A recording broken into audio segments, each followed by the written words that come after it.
and you Cats serve don't do anything. and you serve them. They are the masters, Cats not you. don't do anything. They're what the are they masters. supposed to do? Cook you breakfast? Yeah, they're the masters. Give me my slippers. Yeah, go give me my that. slippers. My dog will do it, but he won't serve. My dog will serve me breakfast. Though. Yeah, and then if you ever got raided the dogs and tell the cops where your drugs were. Cats wouldn't do that. Cats would snitch you off. No, cats won't snitch. The cats will fucking run away. They're running hide up under the fucking bed. Or else they're running where the drug is at and hide. At least they won't tip the cops on you. And in a home invasion, you're screwed no matter what animals are there. But the cats won't say meow. The guy that you asked you want to be is scared. He's hanging out under the bed. But you know, dogs might do that. But you know the worst animal to have is a talking bird. Oh yeah. Oh. As somebody who lives with a parrot. Jesus, yes. Don't do that. Who are you the one saying Jesus? Yeah. What's your name? Clarence. Who the hell named you Clarence? The same motherfucker that named the Rottweiler Jesus that's looking at you. Oh shit! Hello, cat. Last time I love that somebody with a parrot. I love that fucking commercial. commercial. I taught the bird to say, "You woke me up." That's why I was awake for 9/11 because I lived with a person that had a parrot. Every morning at 5:30 in the morning, this bird woke you up. You know what I want to fucking hear a bird say? No matter how late you were out at night, it didn't care. I actually want to hear a bird answer a fucking door. I mean, like, I know they are birds that does it and whatnot, but I want to personally be around a bird to answer the door. Like if I knock on the fucking door, I want to hear, "Who is it?" It's me, Oz. Oz who? It's me, Oz. Oz not here. I know Oz. It's me, Ozzie. Ozzie's not here. I know Ozzie ain't there. Ozzie's right here. Well, then why you asking me where Ozzie's at? I'm not asking where Ozzie is. I'm right here. Well, then what the fuck you knocking on my door for? Bert, when I get in there, I'm gonna fucking barbecue your ass.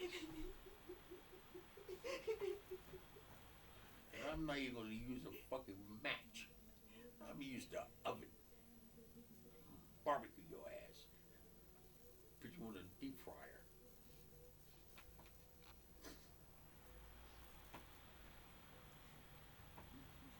Potty want a cracker? No, Potty wants your mama. Wow, beat the hell out of you. I'm gonna kill you, goddammit. Damn bird. I heard you a smart ass fucking bird. What school did you go to? School your mama, no hard locks. I'm a fucking, just damn bird. Here. I know what you want. Yep. Cat? I know And somebody will turn me in for interrupting the minors, the morals of a minor This guy is older than you are. Just because he's smarter than you don't mean he's not younger than you. Here. Hey, I was told by the last vet I talked to on the phone that she was not old enough to get spayed because she was only 4 months old. But she can imbibe. 4 months old. 4 months old in an animal years is 38. Oh, so she's ready for menopause. She's more than she's going in menopause. heat though. What? Wow! You should hear her. Oh my God. What? I should hear her? Oh, like what? Wait a minute. Who? Yo, are you talking to Ozzie or are you talking to Dutch Boy? Oh, and him complaining that she was too noisy. No, that was Brian. That was Brian. Bitching because she was meowing when everybody was sleeping in the other room. But I never bitched about all the snoring. And believe me, they were sawing. I don't know who you talking about with no snoring, because I don't fucking snore. Well, okay, if it wasn't you, it was the Bobbsey twins. I don't know, but It must have been Bobby twins, because I don't snore. Especially the way the one, his mouth and his nose, and if you have noses, I don't want to say they have big noses, but the one of them, it kind of amplifies the sound. Oh, I'm telling him. And then the more they're doing look what happened. Ooh, I'm telling. All right, no, I'm not touching anything. Ooh, I'm telling.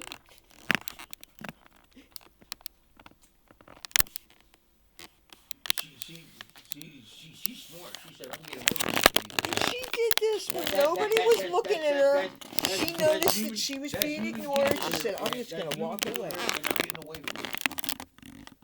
Oh, now she's no. Oh, there she was. Now she's making a move. She's making a move. We gave her the freedom. Ooh. Ooh, I'm gonna see what the hell she's going to do.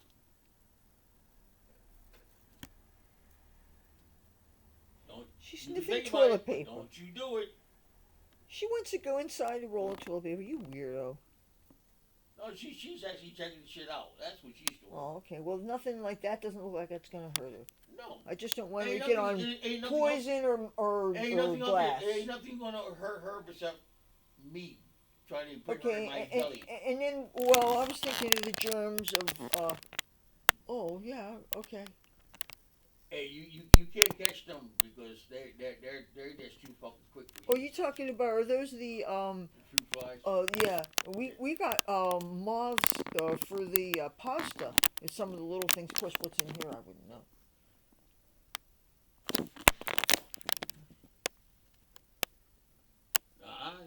You get a little too close to do this there, sweetheart, now. Yeah, 'cause I don't want you getting Bohemian jug fuckers disease or something. Get it. Go ahead. Or mad cow disease or something. You know, I don't know if cats can get that. Let me tell you something. If they were killing me, I'd be mad too.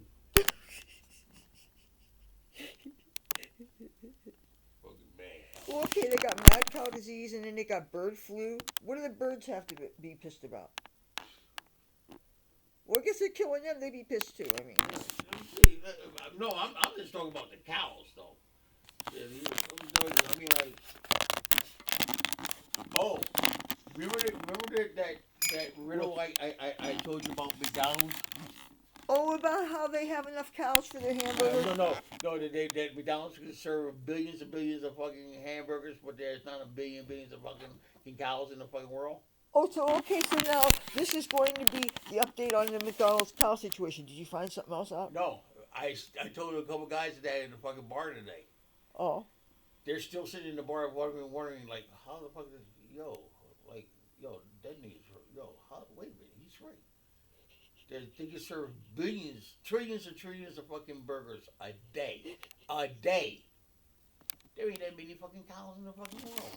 To fucking grow trillions of fucking Wait a minute, in burgers. Texas they should have lots of Trillions cows. of burgers a day in the whatnot. Well, okay, what size burgers though? They're not Regular- all the burgers like I make. No, regular fucking, no, they're smaller than yours. Yeah, because they're little. Remember with the Yeah. cheap ones we used to get? Right. They were like, The ones that you get locked, well, you know. which I didn't mind. The ones that you didn't, all right, you never been locked up, but so you Oh, never no, fuck I with haven't that. been. But these are the little lunch and nigga-knacks things that they give you that if you locked up in the county in the city jail, they go and buy you one cheeseburger, a small order of fries, and a little ass 50-cent juice thing.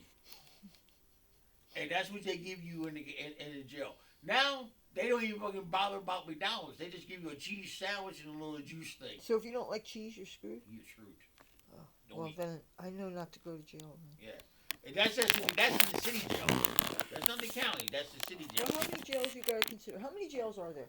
Well, you got the city jail, then you got the county jail, and then you got the state, the prison.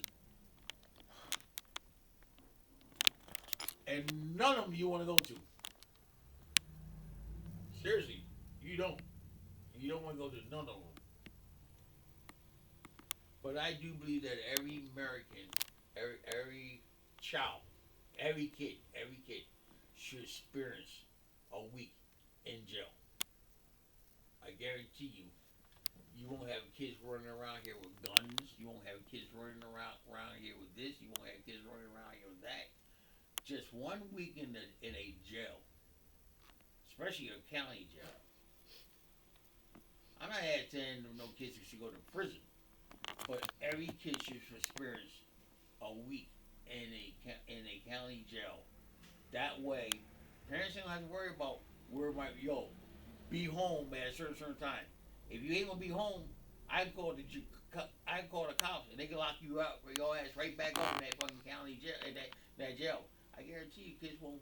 So that one thing that you did that was a little bit untoward, they use that as an excuse to scare you straight. You know, that might not be a bad. Dude. Kind of like my mom spanking my ass when I got caught with the cat food when I was a little kid. You ain't spanking nobody. You ain't hitting it. You ain't bruising nobody. You're giving a kid a lesson of the street. But a spanking of an ass should not be an underrated thing.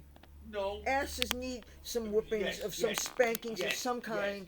Yes. It doesn't need to be with a belt or something violent, but at least a hand, a pancake turner. Right. I know my butt has experienced the reddening of a mom. Something like that is when you and I earned we learned not to talk back to your parents. Yeah, no. That's when you get that fucking ass. Yeah.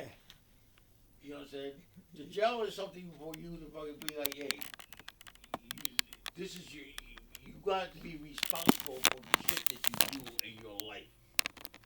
And when we tell you to be here as a sir, you should be there because we're doing this for doing you. Now you want to talk back to me, remember that? Yeah, now you're going to get your ass whipped. Yeah, now you're going to understand, yo, I'll put you in this goddamn world and I'll take you that fucking ass out. You ain't have to worry about no damn fucking jail. And then you might find out what Ivory soap tastes like. You know what? Baby, the Life Boy.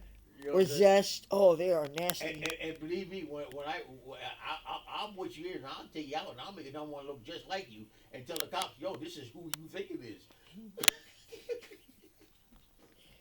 Did you ever learn what soap tasted like when you were little? Nope. Oh, really? You missed that? No, I didn't. I got some worse. Oh, what's worse than soap? Well, never mind. I'm sure there's something worse than soap, but really, all soaps do not taste alike. But as far as an attitude adjuster and a philosophy adjuster, get a bottle of hot sauce fucking thrown down your throat? Not the whole thing, but I know a certain family member that experienced a drop or two of hot sauce in his ice cream. I'm not talking about never forget. I ain't talking about no drop or two. I'm talking about a bottle of hot sauce. A bottle? A whole bottle? You want to fucking, you want fucking, here. That's, that's a lot of sodium. It's a lot of shit for but it might be a teaching device. Believe me, you won't fucking want to say the word fuck no more. Oops, I'm sorry. Did I say the word fuck? Oh, I did it again, damn it. I'm sorry, I didn't mean to. You know what stopped me from saying it? I really thought that God was going to strike me down with a fucking lightning bolt. I was till 5th grade when I finally made the connection that other classmates were getting away with it, and God was never there with the rain. There was never lightning. He was there. These people were getting away with it. That guy is always there. But you see, the word fuck is not going to fucking get you struck by lightning bolt. Well, Mom said it was. Well, sometimes I hung on her every word when I was growing up. And you know what? She gave me a dirty look. And you know what? And that's all good because we're not turning the point is sometimes you gotta understand. Sometimes Mom can be fibbing. Oh, like when she scared a certain family member of mine who's not here by telling him that she had eyes in the back of her head. And he was afraid to go to the beauty parlor with her anymore because he didn't want to see the eyes in back of her head. And he was terrified. And apparently the people at the beauty parlor didn't understand why my brother, was afraid to look at my mom because, she was starting to get her short haircut. And he didn't want to see the eyes in back of her head because she always said to us growing up, don't try to get away with anything because Mommy has eyes in back of her head. And we always believe it. See, me personally, I want to go to the fucking beauty parlor because I want to fucking make sure that she got eyes in the back of her head. Because if she's doing fits to me and tell me that she got eyes in the back of her head and I find out she don't, ooh, that's a lot of things I'm going to wind up doing behind her head. But then again, you got to watch out for them extension cords and them backhands and them shoes and them fucking skillets. Skillets? What? Well, you don't mean cast iron skillets. What? Or what's she do? Pots, pans, anything she can get her shoes. Because anything, if you have something that has a handle on it. She's about to escape. I'm watching. I got hit with everything that was not nailed down. But then again, I did get hit with the kitchen sink too. That wasn't nailed down. That was fucking pasted to the wall. But I got hit with it. What the fuck is she so enthralled? Those stupid moths. Yeah. As long as she doesn't jump off the bed, she's good. As long as she's entertaining us, she's good. Well, she's entertaining herself right now. Just by virtue of the fact I got to. that she's happy and and all that, and she is definitely has more room to move around when she's someplace than when she's in the crate or something. But I gotta keep her so she can't run around, get on broken glass, get in track toilet paper around the house, get into a box of tissues, making messes. And that's the thing is, I'm working all the time. People don't understand. I'm working all the time. You think this is I'm partying all the time? I hardly ever get a chance to catch my breath. When I'm tired, I don't feel that I have a right to rest because I feel. Oh, well, look at she realizes that we're not paying attention to her, and so she's moving. Loud. She's sneaky. Oh, she knows we're fucking paying attention to her. Well, then when we don't, and then she's I'm gonna go and do whatever the fuck. Cause I don't she's give lounging. She's doing. She knows. Nah. What are you You doing? can think about it, but don't you do it. I'm gonna chase you, and I'm not gonna let you get away with anything.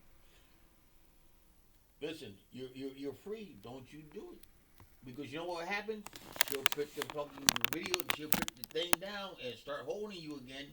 And then now And then you'll bite me to death. I hear you be whining. So now you're running free.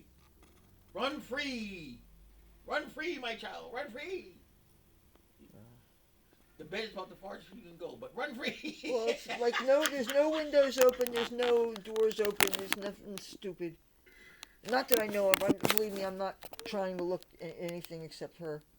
She's gonna jump onto the ceiling. And I know you leave the tail alone. She's gonna jump up on the ceiling, crawl through the crawl space between the ceiling and the drop cloth. So just get in. Get out by the holes of the walls, and then fucking climb down the walls by the gutters, and escape. She finally get stuck in the fucking acoustic ceiling, do something stupid. No, she should get stuck. Try to get to the gutter. Half her body be out, and her other body be stuck because she can't get out. This place is drafty enough. Oh, look what she's doing.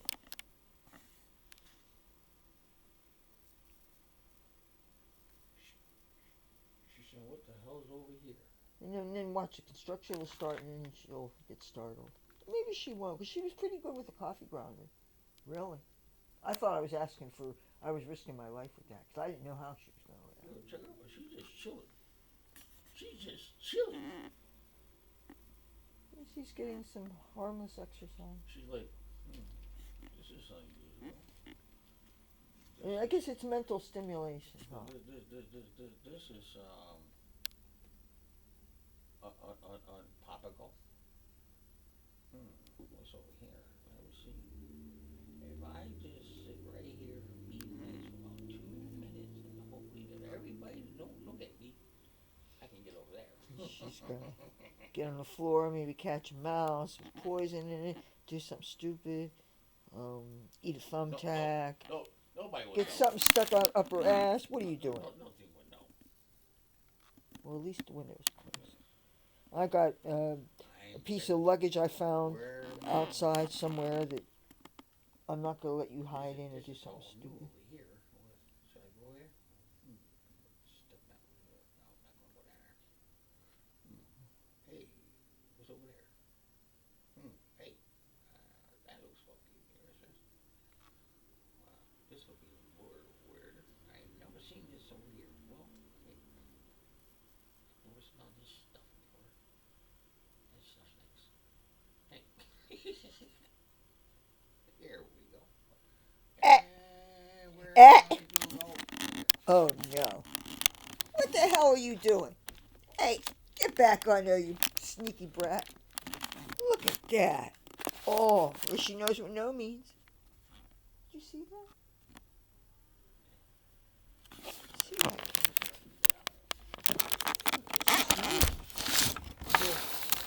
Where's oh, there you are. There you are. Over there. Here. Oh. Let me see if I can get out of this one. Get out of here this way. Oh no. Well, let's go get out that way. Here, kitty. See, right there. Kitty cat. Wow. That's why I don't like going to the bar. having fun conversation with, I don't want to say any. I don't like going to the bars. I don't like fucking coming back to a place and be like, hey. You should have seen him come in, all happy. I'm still in a good happy. mood. I'm still in a good mood. I didn't fall down yet. No, you didn't. I keep on falling in my house, so, and I haven't really. I've been pretty much clean and sober. And I walk with 2 left feet. And she's falling. I don't understand this one. I walk with 2 left feet and I go out and get drunk.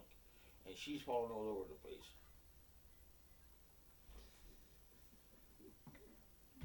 Tote bags are the worst. Wow.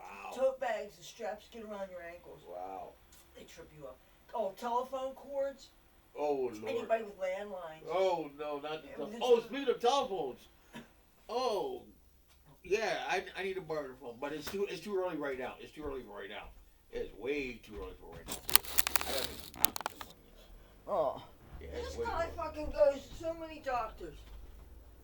I don't have a GP. Oh, I've been talking to AI. And He AI left to told- go to the bar. He said, I'm thinking, am I going to be awake? I was afraid that I'd be asleep when he'd be yelling up, ringing the doorbell, whatever. You know I never slept. There's always shit to do around here. I'm talking to a fucking AI all fucking night about nutrition, about how many calories in this, how many vitamins are in this, trying to tell all the food I ate because we got groceries yesterday. Okay, or rather, I got groceries. He helped me eat them. She still ain't fat. But no, have we been eating good yesterday and today? Hell, The we- fruit, what we- fruit did we- you we- get? Honeydew? We haven't eaten in fucking like 5 months. What are you talking about? Fucking gave him a thing of honeydew melon. He was acting like it was something that he liked and stuff. That was like 2 years ago. And then the what the heck was it? The potatoes and the ground beef. That was last Friday. And then you put something on bagels the other day. That was last month. Because the last time I had bagels was last month. And that cake. You remember that cake that you bought? That you had over that chocolate, that big chocolate cake that we both shared? Chocolate pudding. Yeah, that chocolate pudding cake? Yeah, that was like 6 months ago. And look, and she's talking about, yeah, we ate it yesterday. Wash her. Hey! I remember you. Hey there, boy cat.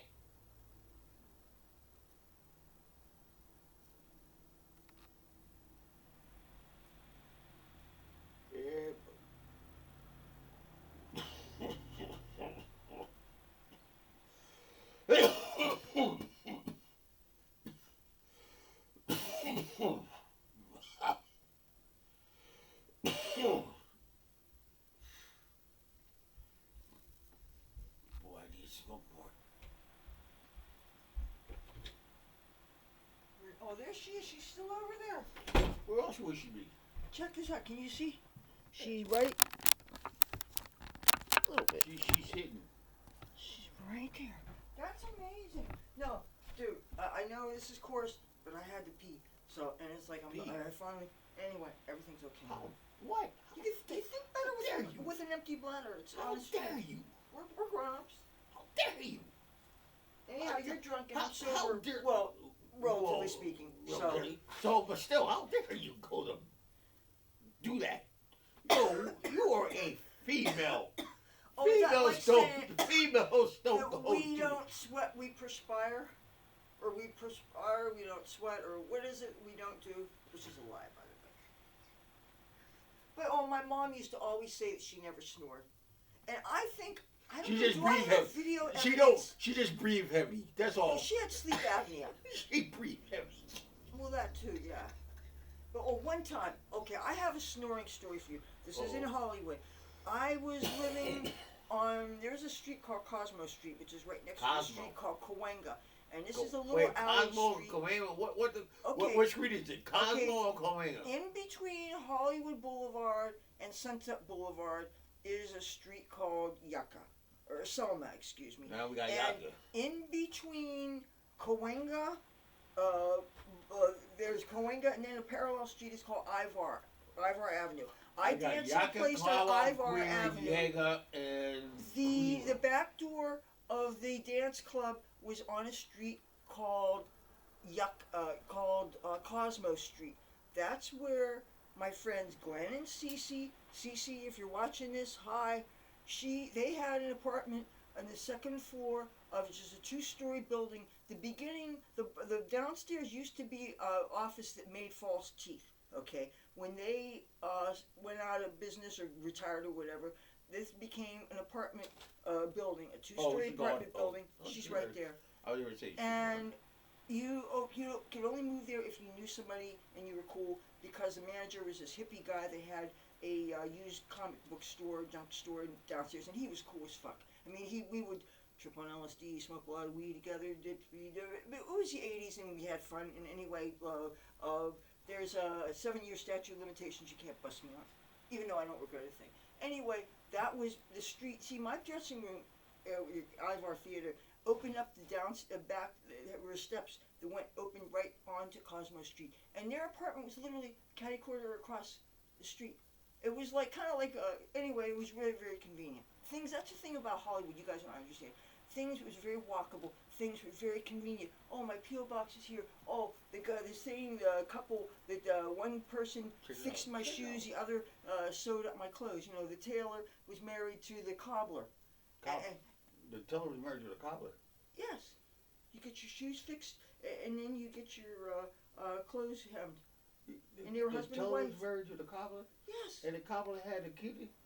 Well, I don't know if they had children, but I know that you could get your shirt hemmed and you could get your shoes fixed by the same place. Right there, the cobbler, the kitty, the cooter. But this was 40 years ago, and I'm sure they're dead. The cobbler, kitty, the cooter. Something like that. Yeah, wow. They were from the old country. Not your old country. I mean, like Eastern Europe. Could you get not Africa. With the cobbler came with the cooter, could you get a case? Well, I don't know if there was a cooter involved. First of all, that might or may not be illegal, but all women have cooters. So, and since the seamstress was a cooter, you could get a case. Cobbler came with a cooter with a case. If you have enough money, you could always get a case. Well, case or what? Anyway, look at the cat. The cat is so chilling.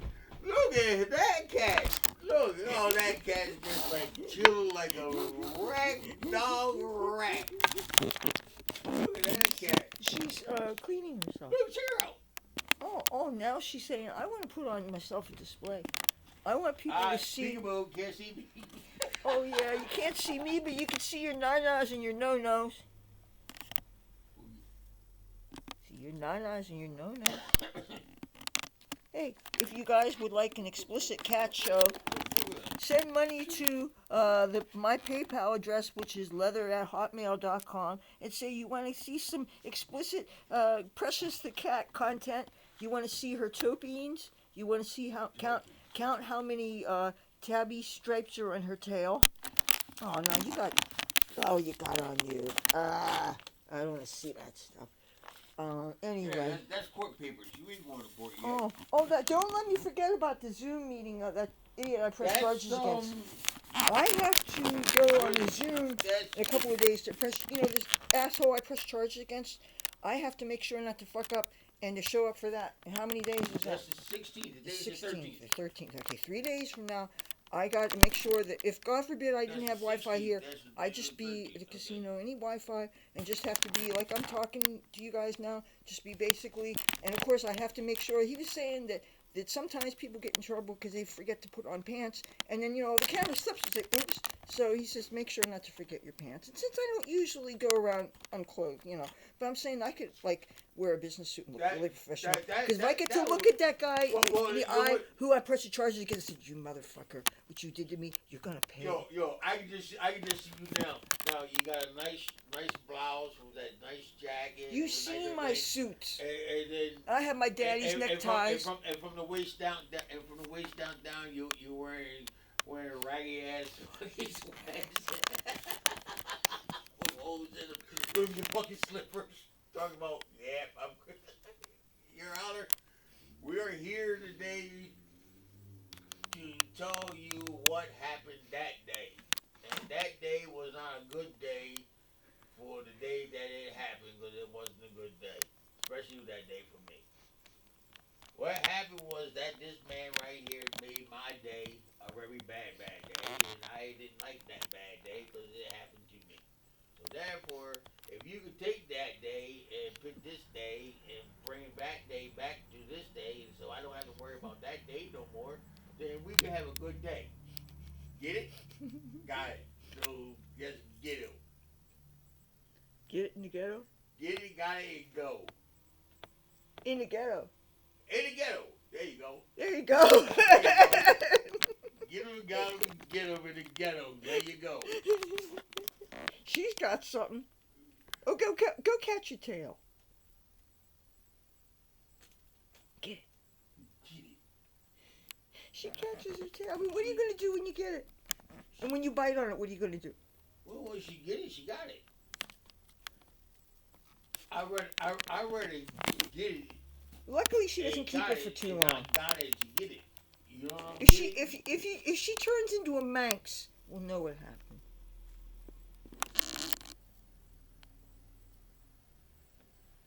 Well, we took a CAT scan of your head. We found out what's wrong with you. What's wrong, doc? There's no brain. Your right side got nothing, and your left what? Is your right side is empty? No. How the fuck? The left side. I forgot how the fucking shit went. No, I'm following you. I'm, I can only go by the information I'm given.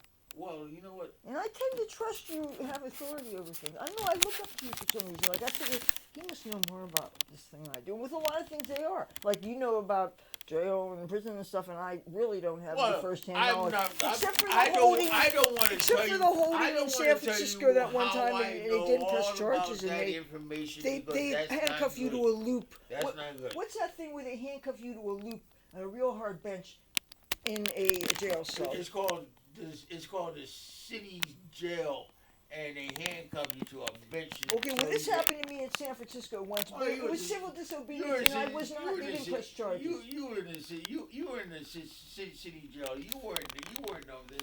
County jails don't handcuff you. Well, yeah. They just fingerprinted us and kind of made us sweat. But then for a period of long time, this individual right? cop, though, he was really cool. He'd taken a Polaroid of me, and it was near Mother's Day, and we were talking about like what I was getting my mom for Mother's Day. I remember I was wearing a leopard print mini dress and fishnet stockings, and he was very nice. Okay, can I ask you a question? Yeah. When this happened, did he put it like did he give you like a board that has your name on it and some numbers on the bottom of it? Yes. And like a date and everything. And it was underneath your chin. And you had to put it right here. Yeah. You had to do that. Yeah. Did he tell you to turn this way or whatever? Like turn your head left or turn your head right? I think it was just a quick Polaroid. Bang. Not turn your head anyway, right? Maybe they did, but all I know is they made me sweat for a month after they made me walk home, and then the charges were dropped. In a month, were you in jail? No, the charges were dropped, and I didn't even have to show up. So they made you sit in that little area here for a good period of time before they let you go. Not a good period of time. They made me sit there for a couple of hours, and they let me go. Okay, they took me in approximately. 6 p.m. Okay, they released me maybe 2 in the morning or something from Bryant Street. Okay. With a light and saying you promised to appear a couple months later. They fucked your day up. They fucked my day up, made me scared, and they made me sweat it. And then 3 months later, they said all charges dropped. There's no evidence, you know. Okay. And you want to know what they charged me with? They scared me. Okay, you want to know what I did? Please let me say what I did. This was a Food Not Bombs demonstration, okay? And it was on the steps of City Hall. And I had a megaphone, and I was performing a poem because, you know, I'm a writer and I write poetry, and it was a political thing. And they had chalk. The kids write, you know, tic-tac-toe and hopscotch and shit. And I took this big piece of colored chalk, I don't remember what color it was, and I wrote my name, Leathur Wench Rokk. Peace, love, and anarchy. I used the symbols because I was a leftist at the time. I mean, it was, you know, the times. But anyway, I thought that this was a harmless thing. Now, as an aside, I had bought 2 hits of what I thought was real X from some farmer-looking guy. And it turned out to be packets of Sweet and Low. I didn't know that. They were wrapped in tinfoil, and I hadn't opened them up. Well, something told me that I should pass these off to a friend before I got off the steps of the city hall where I'd written the aforementioned chalk stuff, because that way I didn't want to have any evidence on me. Not that I thought that I had any reason to be fucked with, because cops were nowhere near me. And also I don't think I had ID on me either, because I didn't have it at the time. But anyway, I'm walking through Civic Center Park harmlessly, just with like my journal and a purse or something. Then all of a sudden, a cop out of nowhere says, "Hi, can I talk to you for a second?" Click, click, that fast. I was lowered very gently into a police van. There was like 6 or 7 of my fellow Food Up bombers, and some of them were belly aching and complaining about they're uncomfortable. "Oh man, these cuffs are cutting into my wrist. Oh man, I think that I'm about to have maybe an intestinal upset." Just stuff that we were all wanting to say, "Shut the fuck up." And the thing is, I kept my mouth shut. I was a little bit scared and slightly sniffly, but I kind of tried to hold it in. Plus, I knew that I had given away what I later found out to not be anything. So I literally didn't have anything on me. I didn't have anything illegal, and I knew I didn't have any warrants. And when you know you don't have anything illegal on you, and when you know that you don't have warrants, where is it? Is she behind you? Look over that side. Where the fuck is she? Oh! Hey! Where you going? Where you going? Where did she go? She's right here. You sneaky brat. She's right here. I'm trying to... Oh, I see her. She's right here. Hey, you brat. Oh! I almost... It's not a good place to be. No. Oh, now, you want to know what she's doing? Okay, I'm going to show you what she's doing. Hey. Yeah. You show everybody what you're doing. Oh, no. No, I don't want you coming in there, because there could be mouse poison there, you fucking idiot. Oh. She is... Oh, you think this is funny? Yeah, well, it is. I'll put her. No, really, I don't want her catching it. There's a dead mouse over there. You see where... Are you understand? Yeah, meow, you go meow yourself. No. I am so afraid of her catching a dead mouse body that has poison in it.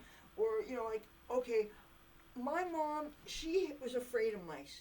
She hated mice. She was terrified of mice. I think mice are cute. They got fuzzy little faces, and they got whiskers, and they got human-like hands and feet.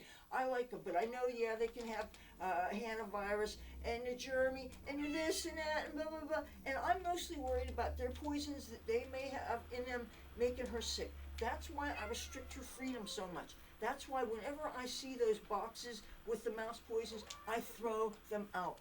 I take everything out of this house. And now that I'm in this room, I've taken every poison out, because I am not getting her sick. I want you guys to know something. I love her, and I am not going to do anything irresponsible. There are things that I have to do that might seem a little unorthodox in ways of protecting her. I have different sizes of crates, including a very large cage. If she was in an animal shelter, she would be in a cage all the time. She's not in that situation. She's very much loved, but she has to have controlled freedom. I don't want her paws getting germy, running around this floor. Plus, she sleeps with me a lot. She sleeps with me. I sleep on top of a sleeping bag usually. And if she's not too fidgety, she's right next to me. You think I want the trash germs from the ground on me? I washed her paws, top, front and back, in soap and water yesterday. She did not appreciate it, but you know what? If she's going to get germies from either her own shit, or from broken glass, or from the germs from the bottom of my feet. I don't know about the bottom of your shoes, but the bottom of my feet is not, or the bottom of my shoes rather, because I don't wear bare feet around the house, obviously, or anywhere. But you don't want those kind of germs. And I'm not gonna be stupid, okay? I'm not gonna be stupid. Oh, all you're gonna do is complain. I'm gonna tell you, some people are just real complainers. And this one here. No, I'll tell you what. I reckon, I'll, you first try, you try to work with that. I'll give you this, you give me the cat, and Yeah, that's the thing is, everything's good, the alright? bleeding games have begun. I want you guys to see this. See, I'm afraid I'm gonna have an encounter with an officer or something, and somebody's gonna look at the arms, the holes in my arms, the holes in my legs, and they're gonna think I'm some kind of junkie or something because I've got these puncture wounds and these scabs, and you know where they're from? You see this beautiful little face here, and I don't mean me. Look, the fuck you looking at? You laughing at? My joke to you, motherfucker? Yeah, he's laughing. Yeah, and he can't say anything. He's got a lighter in his mouth. Yeah. Well, I made a deal with you. You give me the cat, not to give you this. You know, every time she makes me bleed, I have to go to soap and water and wash it off because, you know, my father, he got really bad infections from cat bites and You scratches. okay, not keep this. Or what is it, cat scratch fever? Wash your tray. Oh, I almost kicked the tray. She didn't almost, she did. But Well, yeah, I did. The green tray that says, roll that. Well, we didn't roll it. No, because rolling is kind of a little bit of a hassle. So, want to give me the cat and you take this? Okay. All right. Did you hear the sound of her voice? Look at the attitude in her. You could tell that she's annoyed. But you know, this is how she reminds me of Cassie. Cassie, the garden cat, the cat that's painted on the mural. She was a deaf cat, and I used to see her in the garden, and I used to walk toward her, and sometimes she really kind of made me want to be alone. And I would approach her, and she would give me that kind of thing. And my first nickname for this cat was Susie One Note, because she had basically one note, and it was annoyed. That was a note. Annoyed. Annoyed. Annoyed note. And then there was a thing that she had a habit of doing. She would see you, and sometimes she would run. She would diagonally run across,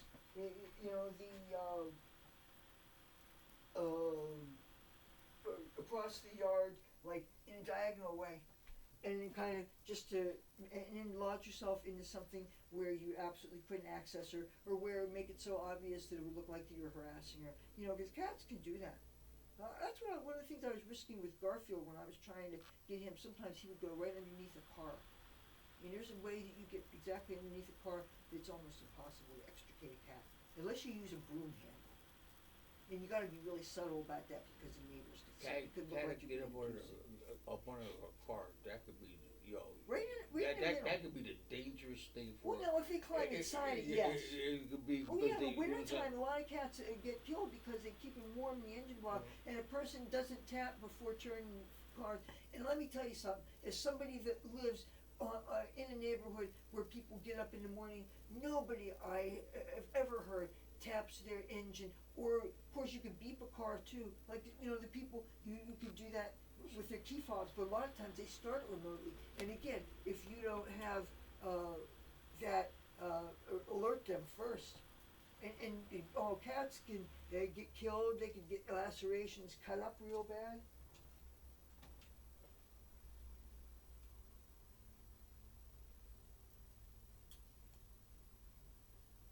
She was so sneaky. I mean, you see that she just what? And then she went all the way down.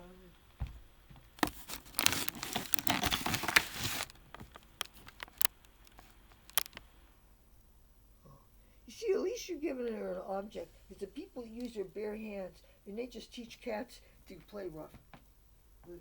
Like my friend John Patrick Hunt, if you remember him, he used to play rough with my cats. He'd get drunk, and he was a person, he was a beautiful soul, and he was a fun drunk. Except he did fall down.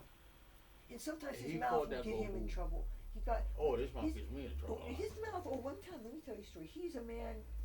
Some people call it short kings. You know. Okay. But a little way, he's an inch or two shorter than me. And one time, he and I were on the other side of the sand dunes on the beach, and I was dressed up real fancy. And I never dated him or anything, but he was a fun person to hang out with, and he was a fun person to smoke weed with, and he was fun drunk, and he was a nice person, and he preferred to sleep outside. And he was half Irish and half some kind of Native American, and he was tanned, real tan. He was actually darker than you, but he really identified with American Indian side, and he was a nice son of a bitch. He was a nice guy. Well, anyway, one day some guys, two black guys, were making fun of me, and they were calling me hooker and stuff, and they were kind of tall like basketball players, right? And running their mouths, and of course my friend John Patrick wanted to defend my honor. So he said, I forget what it was to them, but you know what? We were on the other side of the sand dunes where you can't be seen from the boardwalk. And these two men, you want to know what they did? I don't know which one. Well, one distracted him, the other sucker punched him. My friend John, here, I want to get so that I can get in the frame. My friend John, his face, his cheeks swelled up so big in proportion to his face, it was almost like not a baseball, but a softball. Oh man, it was so big that it made the eye squint some. That had to hurt. But my friend had been drinking brandy. Straight brandy, sipping on a nice bottle. I don't know what kind it was. Didn't feel nothing to the next day.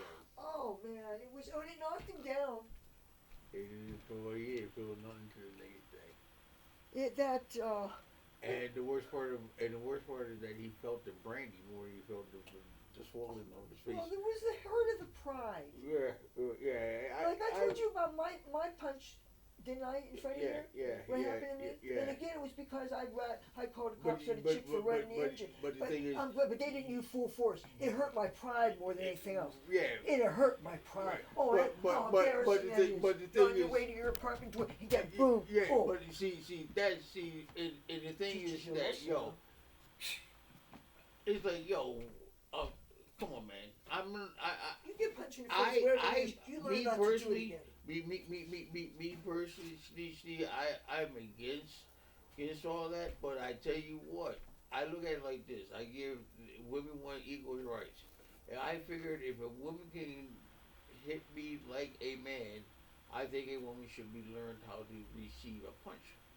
I tend to agree with you. If she starts it, but that said, I think you should just do proportional strength. If you know that she's not capable of making you have a softball in it, I'm not saying only bitch slap her, but don't break her jaw.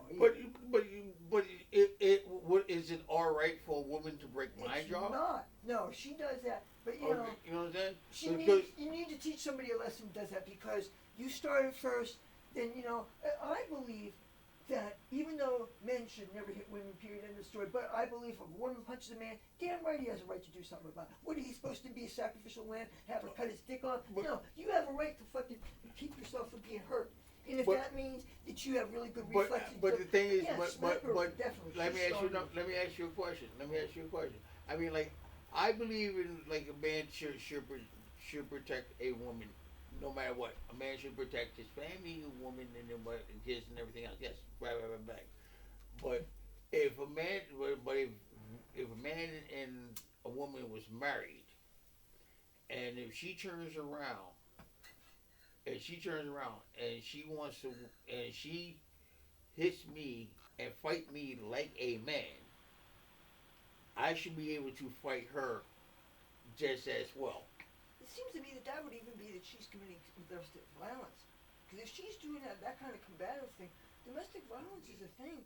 But the thing is, I should be able to do that as well. And when the police gets there,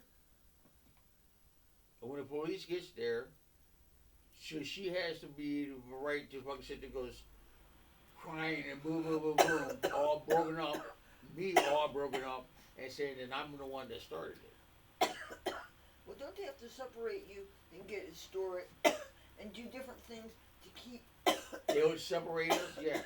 And the cops are going to listen to her more than they're going to listen to me. I knew evidence. Okay, there's a couple I'm going to mention, and I'm not trying to interrupt your story, but there's a couple you might know. The guy's name is Pinky, but it's a different name, and his wife, she looks like Jamie Lee Curtis. Well, they have a tempestuous relationship, and they're both drunks, and they both whatever, which is not part of the story. But anyway, one point, and they a lot of times didn't live together, but I've stored their stuff for a while. They had really big hot pink luggage. And hot pink was his favorite color. He was living on the street around the Tropicana before they made the storefronts all clear out. So anyway, one time they had a public fight and the cops witnessed it, and she started. But no, I no, she. No, I'm trying to think what exactly happened. They both were physically separated, forced to go to separate cities. A restraining order, one filed on the other. I think they ended up divorcing, but it ended up being one of them hit the other, and a cop saw it. And when a cop, and just the fact that a cop sees somebody punch somebody, but anyway, that was enough to prove that things had crossed the line, and they are no longer. One's in Kentucky and the other's in another state. So, but that's a shame because I hardly ever saw her, but he loved to go and get weed places, and he met Felix at the rescue mission.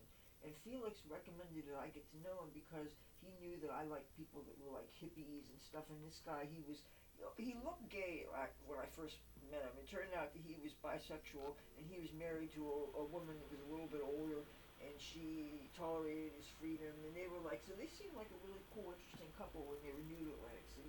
And I'm always feeling protected for people new in town because you can be vulnerable when you're new in town, and especially when you're living on the street, and especially when you're getting fucked up and all this shit. So anyway, you can kind of see where this is going. But anyway,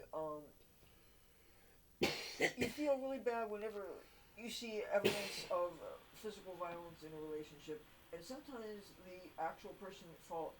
Sometimes there's sins on both sides, but a lot of times in physical violence, it's almost always one side, and it's not always the guilty person's not always who you think it is. But once you find out, wow.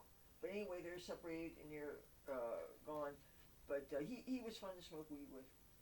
Okay. And he loved hot pink. And how many guys do you know that look totally, almost like a David Bowie, like he looked very, very gay, and he loved hot pink. And he was very memorable, and he was cool. Okay, I'm gonna give you a thing and whatnot, and this happened to me. Okay, this has happened to me. But I'm not going to put that person's name out there. Oh no, we never. But this happened to me. I was totally drunk one day. I mean, like I wasn't, like I was like into the point, like, hey, I just got done knocking out a bottle of Sambuca. Ooh, I love the taste of that. Is it that kind of like amaretto kind of stuff that's just got that real nice Let me finish this, warmth? please. Yeah. I was just got done knocking out a big bottle of Sambuca. I was pretty toasty and whatnot, but I was in the happy toasty mood. Like I'm always in. I went over to my friend's hotel room, and this female was there. And at the time, me and this female really well. We knew each other. We kind of like stayed away from each other because we knew that we really didn't socially like that, be friends with, or whatnot, that thing. So this female was also on a tipsy mood. So I started talking to my friends and whatever, bang, and I turned around because she said something that I thought that she heard, that I heard, which was she did say it, and it was the N word. And I turned around and said something to her about it, and she turned around and she spit on me.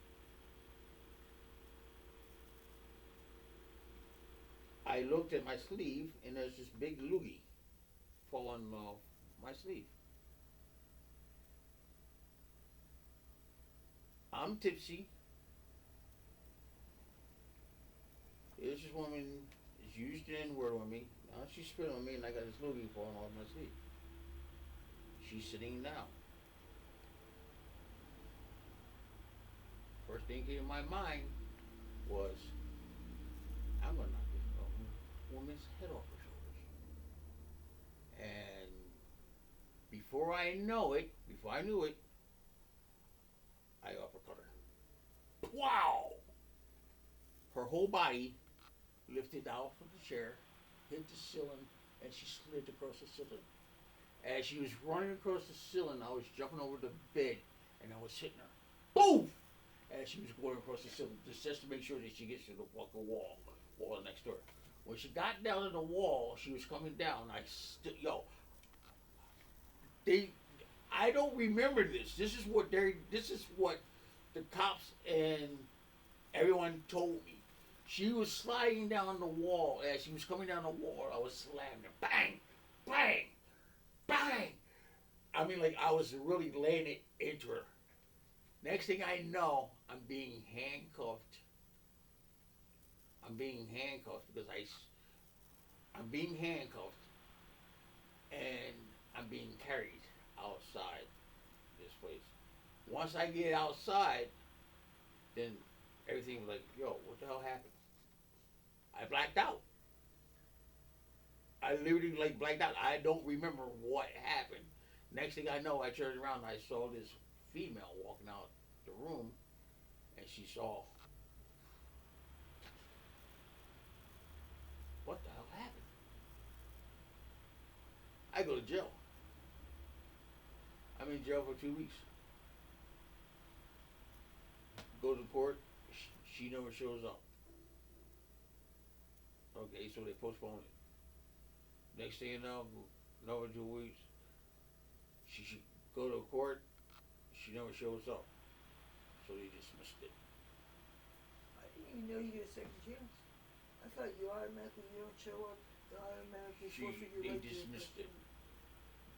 As soon as I got off, as soon as I got back in the city, because I had a lot to think about this while I was locked up, and I saw everything was all my fault. I'm a man to fucking believe, yo, if I screwed up, I screwed up, and I saw it was my fault. When I got back in the city, I actually searched the boardwalk to find her. And when I found her,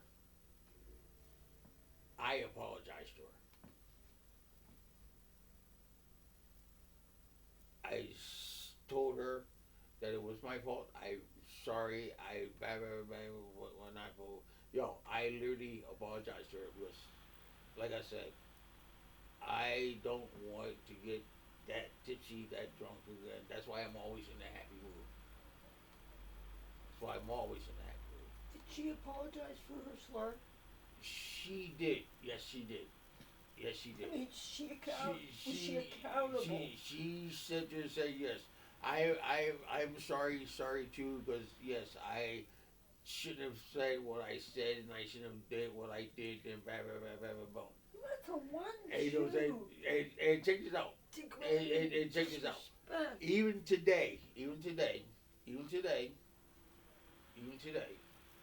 I still see her on the streets and whatnot, and I say talk to her, blah blah blah. But we really not like so close, because we were never close. How can you be? We were never close. We just knew people made us close. We were never close. But the thing is that I have more respect for her now. I have more respect for her now than I did when I first met her. And I talked to her today. Like I said, I'm not gonna put her name out there. I'm not gonna fucking tell who she is. I'm not gonna fucking let her. But if that, I mean, that story is like to the point of like, yo, I learned a very, very viable lesson. And that lesson was that even though you got the cops and everybody a witness, you can't sit there and say, oh, that wasn't me. You can't. That wasn't me. It wasn't me. Nope. I don't care what it is. It wasn't me. Believe me. I learned a valuable lesson, and the lesson is don't put your hands on a female, no matter what. But then again, there are some things that it doesn't. Yo, I don't care. That matter what. Like, yo, don't use this word. Don't focus. Don't, especially don't spit on the person. Here's the thing with the Don't spinning ever proves the spit. malice. I mean, their Don't words, ever depending spit on on how them. their words used, you know it's not malice. But the way she said, all the circumstances point to ignorance and malice and rudeness and meanness. And I mean, the whole idea of anybody approaching a stranger anyway, just there's so many wrong. You see, this is where I think they're more forgiving. And I can't imagine the rage you must have felt. I mean, and sometimes when a person does a thing that makes you angry, and you finally react, you're angry not only at what they did, but for years of abuse and stuff. As a survivor of two different domestic things, I understand this. So sometimes when you react, you're going to react for a whole bunch of things like that. So but no, I couldn't be as forgiving, but I understand that it's more for being able to be at peace in life. And be able to decide, like you said, to be a happy drunk and to be happy and just, because we want to enjoy our lives. Yeah. It's the whole point is to see And life is very, very too short as it is. You want to have fun. You want to have, right, you want to. Look for, what, You know what I'm saying? this seems like I have my clarity night order, but I want to have fun with every choice I make. That is always a factor in it. But like I said, even today, even today, I see her and whatnot, and it's like, be like, I have more respect for her now than when I first met her. You know what I'm saying? And we have parties. Me and this female has parties. I mean, we have parties.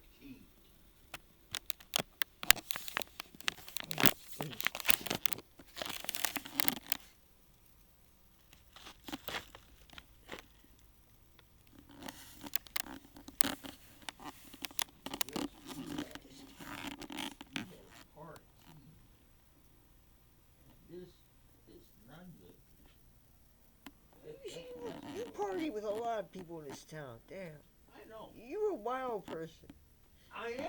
I mean, you corrupted my brother in his youth, and he had such a I did. and he had a good time.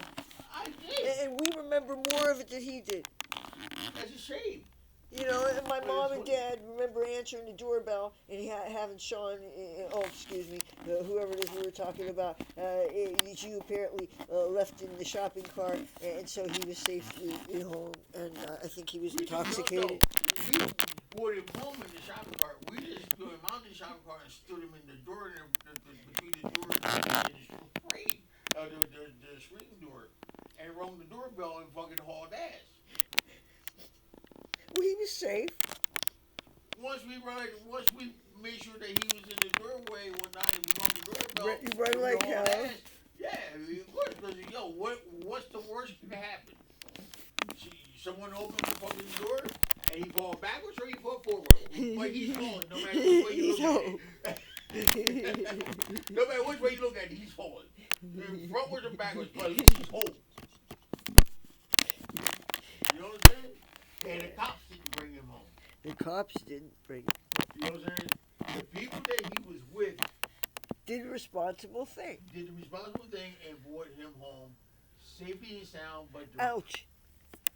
Damn.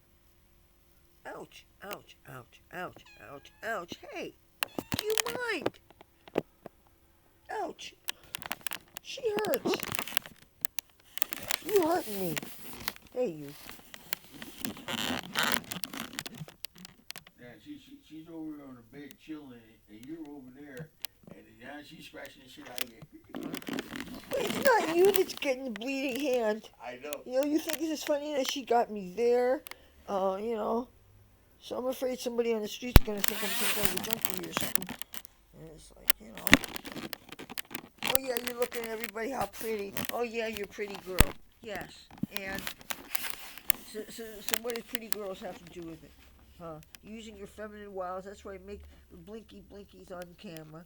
Oh yeah, show everybody how pretty you are. Yeah. Look at that. Hello. She's just making she look at her. Oh. She's just having a fucking ball, man. You like that? You know what? She feels. Check it out. She feels free. So she's not in a cage. Right. And you're not holding her. And I'm not holding her. Ozzie says she hates when I hold her. She's not a cat to be. Well, I don't like it when she digs her claws on my shoulder. Okay, that's no fun. Well, that's the reason you don't like her. But the thing is, I gotta keep her clean. It's just like she doesn't like you being held. She don't like being held. And I don't want to have her somewhere where I leave her alone. If you did not hold her, she won't be able to pick her claws. Well, where am I gonna put her? Huh? Where am I gonna put her? I've never put her here before. I have never done this, okay? So anybody who's lurking on this channel, looking to try to get some goods on me, yes, the cat's on this bed. What are you going to do? Have her on the floor where the broken glass is? And I swept most of it up, by the way. I have to agree with you. This is like the first time this cat's been in this room doing what she's doing.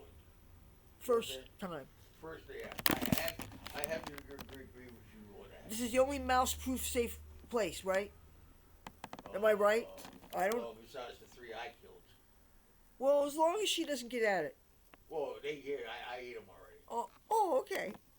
Oh, so those are just little pettifores. Yeah. Or pettifores, not pinafores. Pettifores. Like, okay. Oh, no, pedophiles. No. He didn't know Epstein, did you?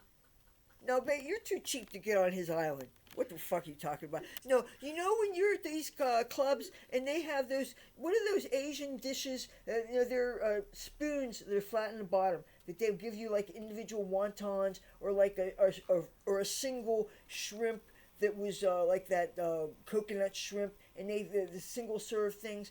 Anyway, what do you call them? The hors d'oeuvres that are put in it. Cheapos. No, they're not.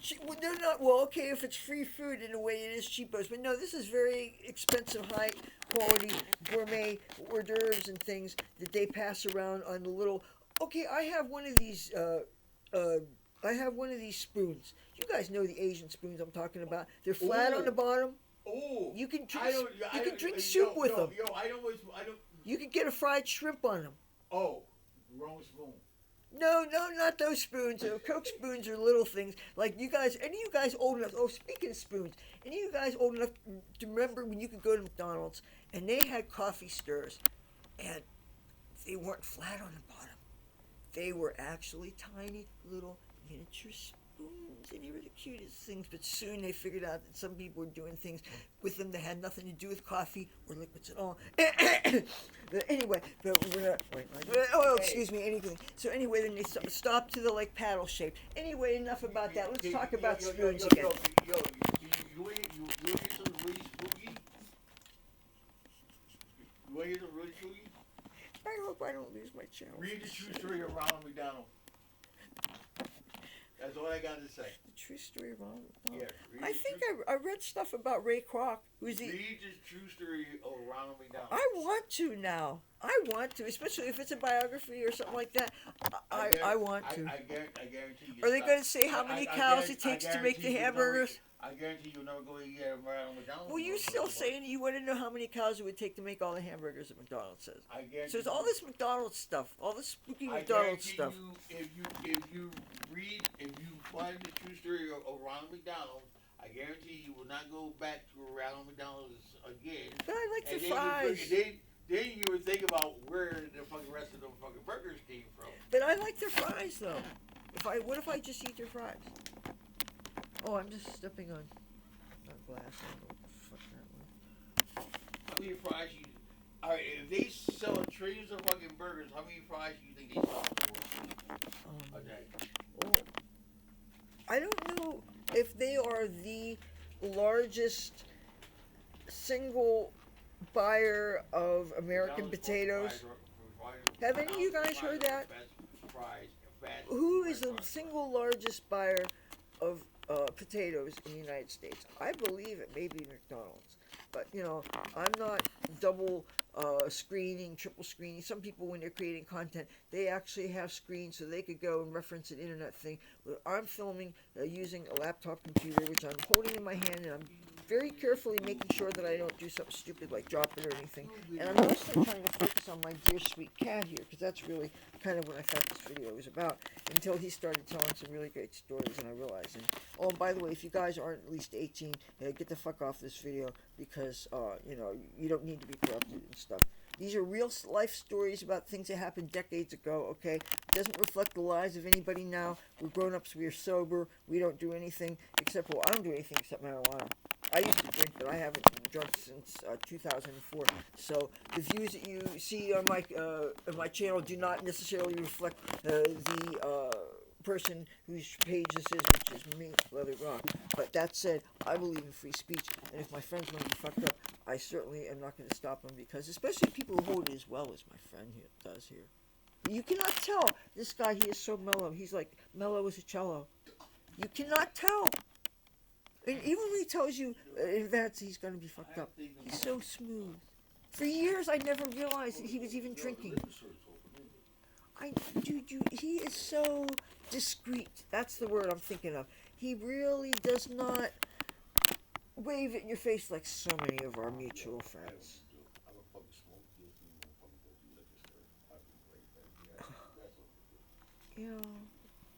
Like some people I know, they start off with beer after their first six-pack, then they start off with a bottle of brandy. Then after that, they turn mean.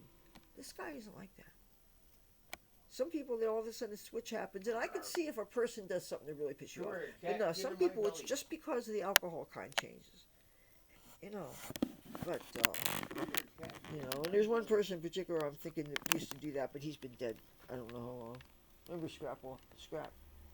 I miss him.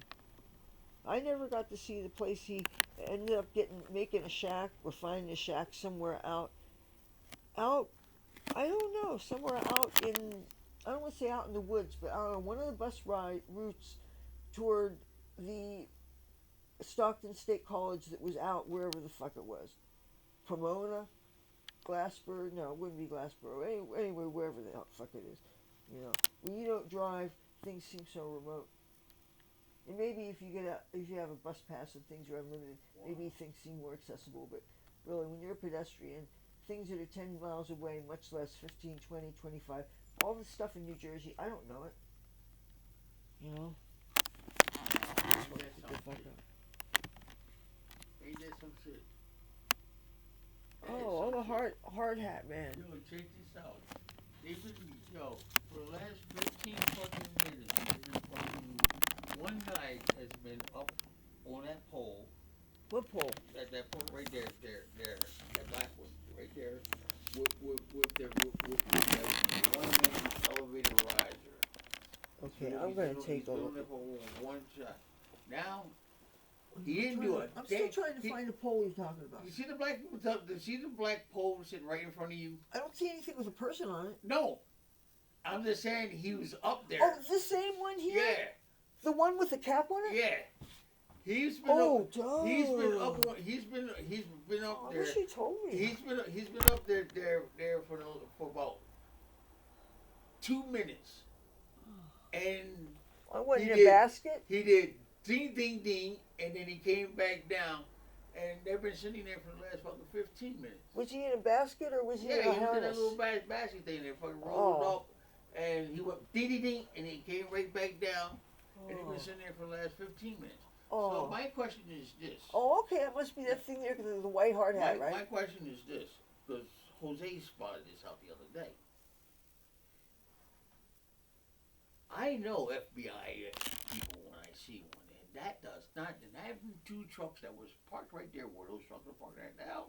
Yeah. They've been parked there for 3 days because Jose spotted them out.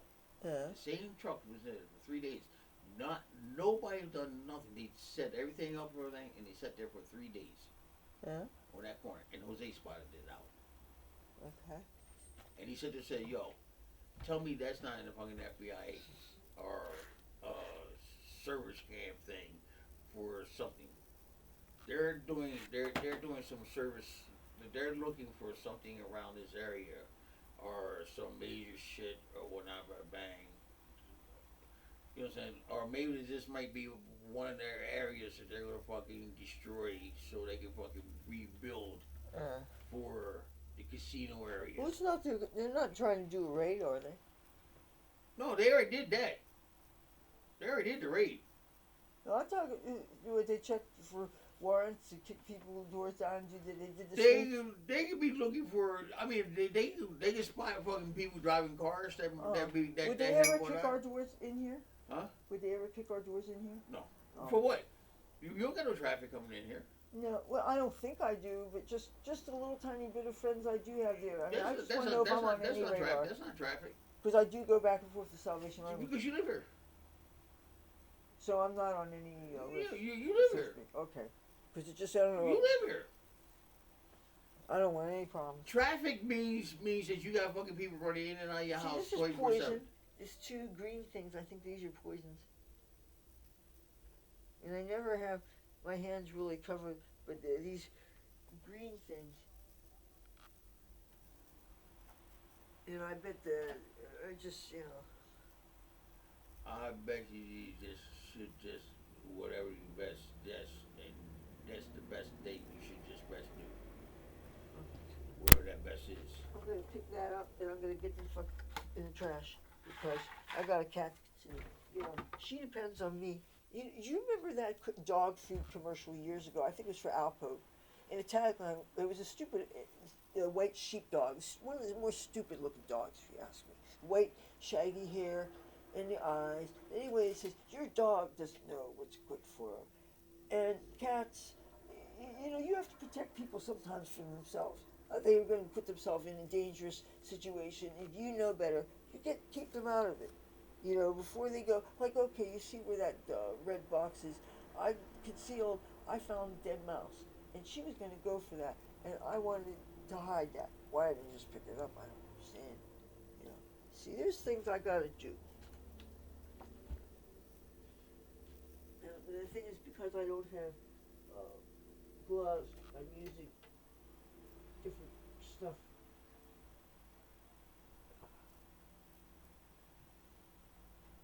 Is this a mouse poison, or is this soap, or what?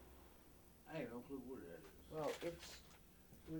I don't think it's mouse poison, but Well, whatever it is, that you got that's the best thing to do. Since you got it, throw it away.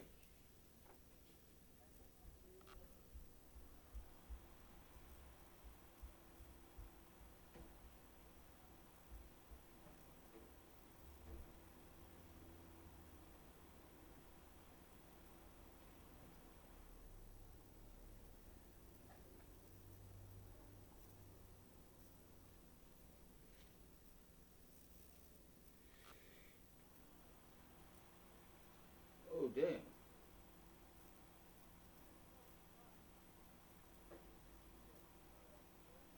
So long, right?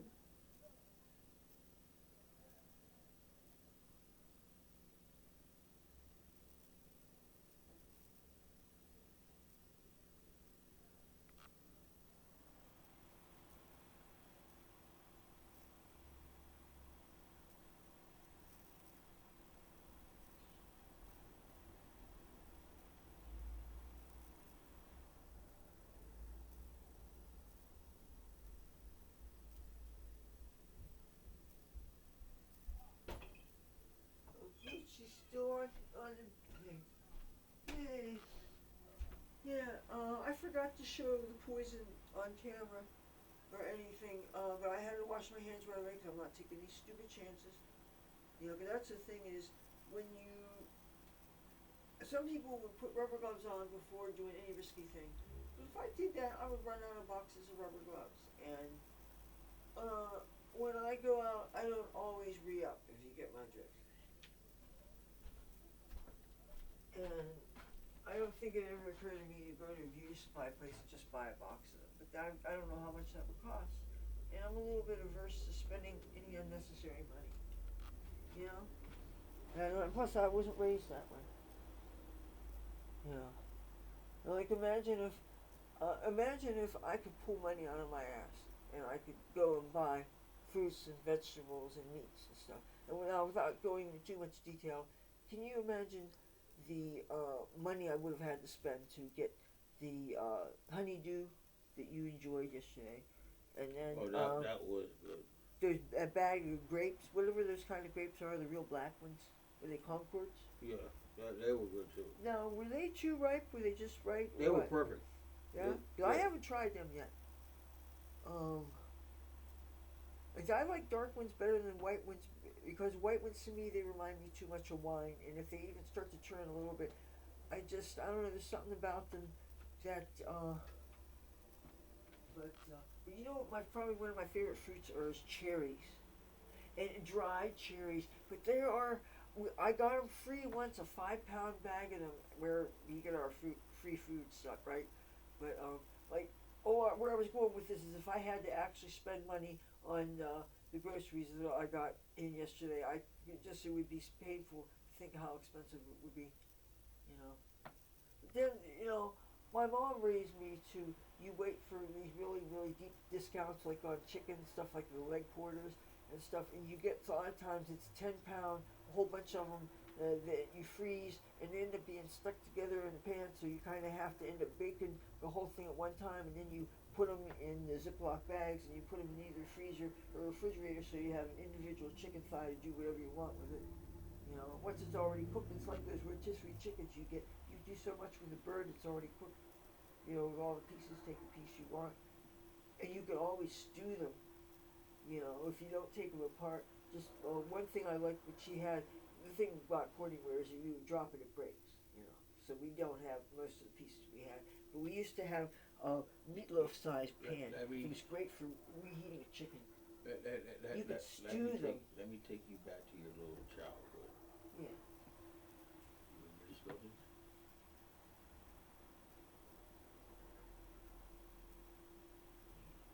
Okay. Oh, Texas Avenue School? Nope. Wait a minute. A Central Junior High School? Nope. Chelsea Junior Nope. High School? Wait a minute. That was, it looked like,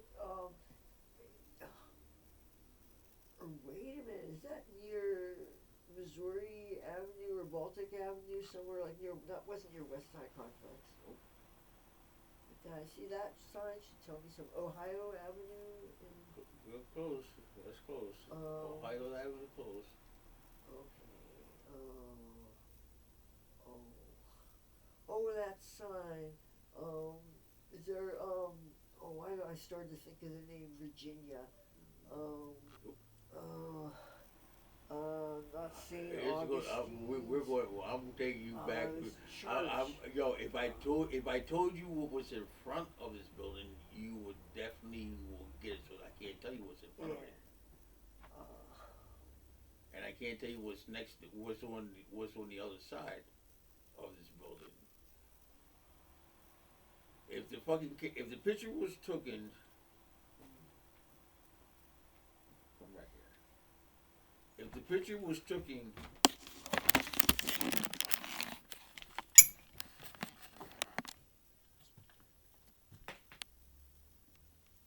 Look at this. Is she a happy cat?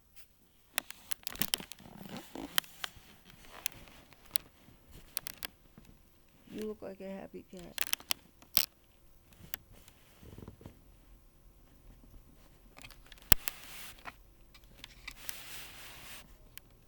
Oh, actually, you're not supposed to confuse blankets like that because it clogs the heat vents. I'm gonna have to. Come on, you guys want to tell me what this building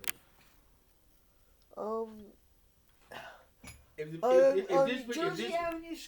If this picture was facing the opposite way, you would definitely would know. Pennsylvania, at school. It's not a school. No? It's not a school. That is not a school. Oh. So get the school thing out. It's no school.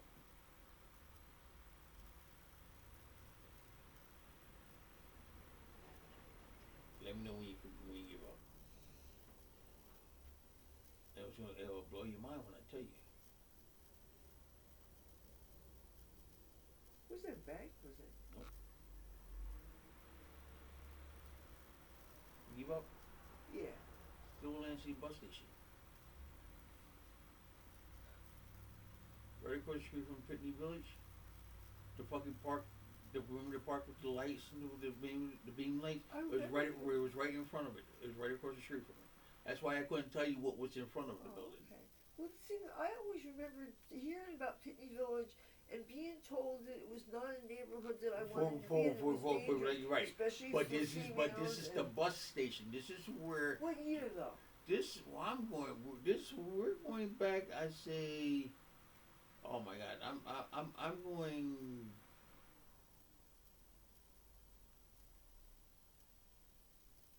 Late '70s, early '80s.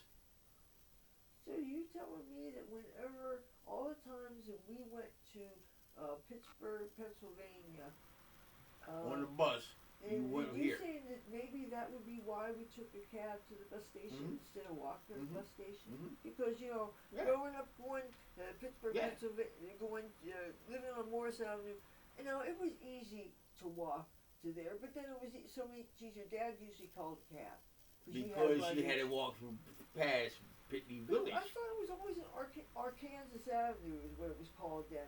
And but wait a minute, I'm having a flash of a memory of there was something that you have to cross the street, and then there's a building. So maybe that was it, or maybe maybe I'm confusing that with somebody that lived kind of near where is now the train station. When the train comes into the city around that area, there is maybe I'm confusing it with a building that you can walk to, and all of a sudden That's the train's coming into town. that's yes, that's the old bus station. They used to sit right there on Arctic and Arkansas Avenue.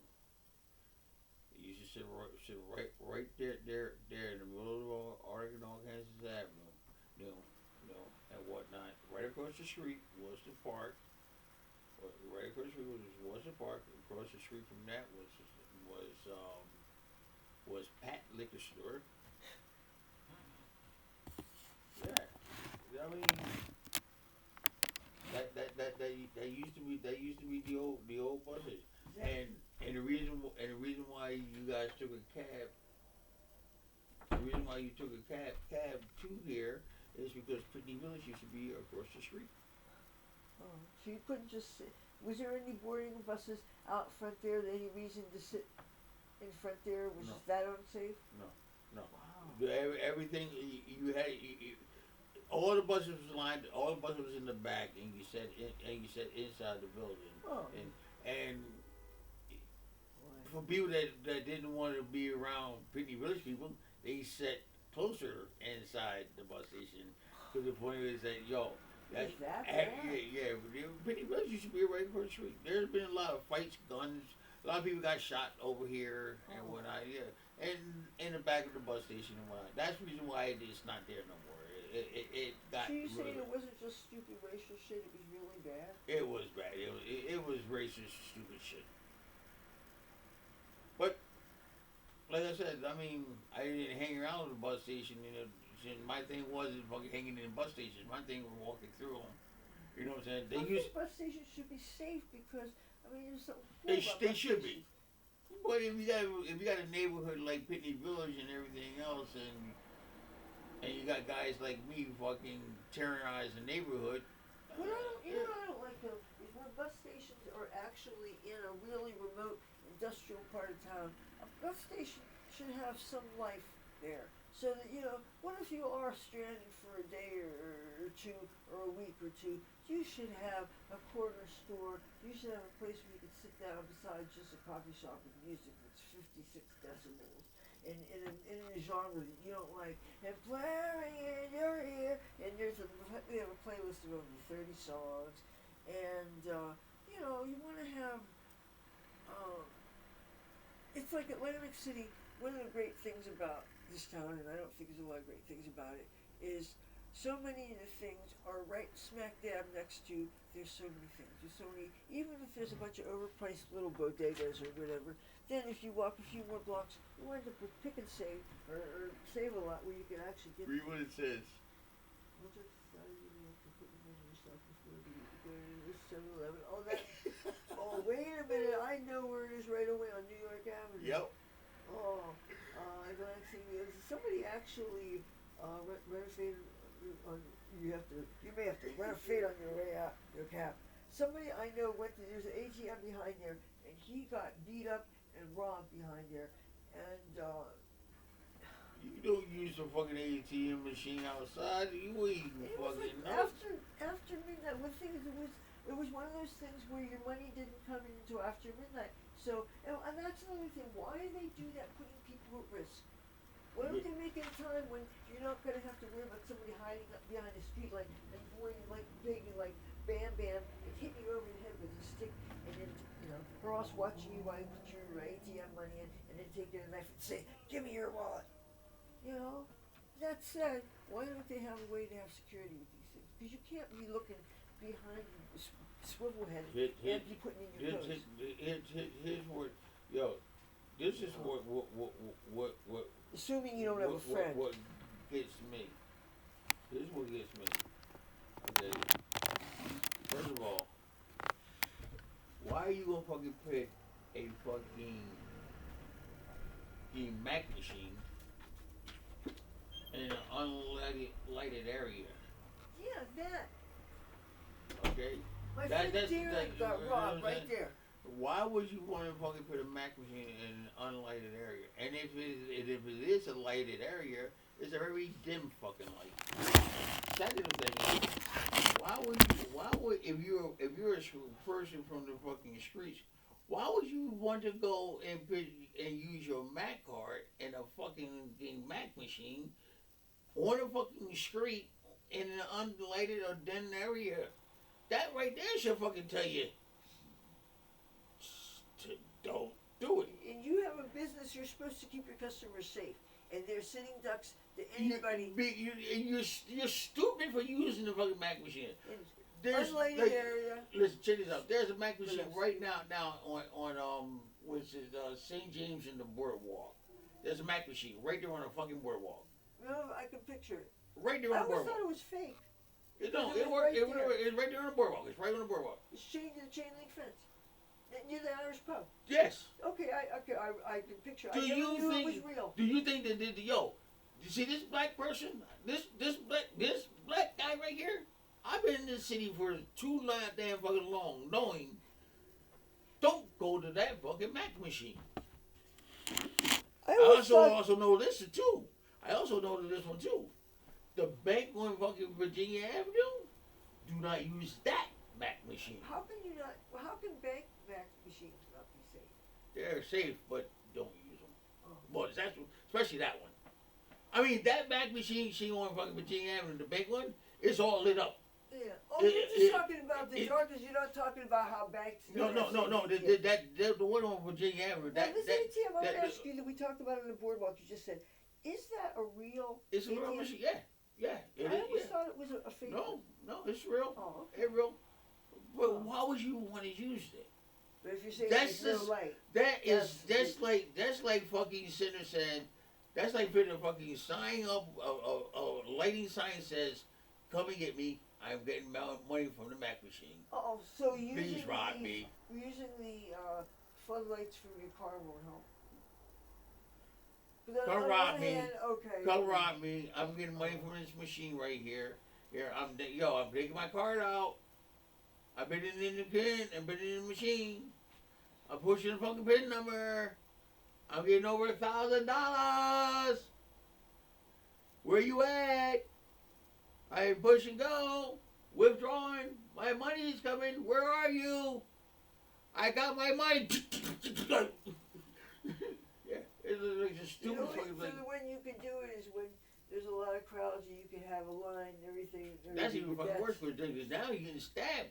Because now you got a lot of people around you. Now you somebody. Imagine when people were in Wildwood at the Trump rally. I guess so. Never. I can't imagine. Never. But I never thought about that. Never. I just thought it was a fake thing. Use a Mac machine and on the streets, boardwalk, Well, not if it's not in the lived area, and even if it is in the lived area, still don't use it because that's the worst thing to do. Thinking they should You're be. being set the fuck up They like should crazy. be in something. They should be in all Mac machines should be either inside a casino, inside of a store, or in a bank.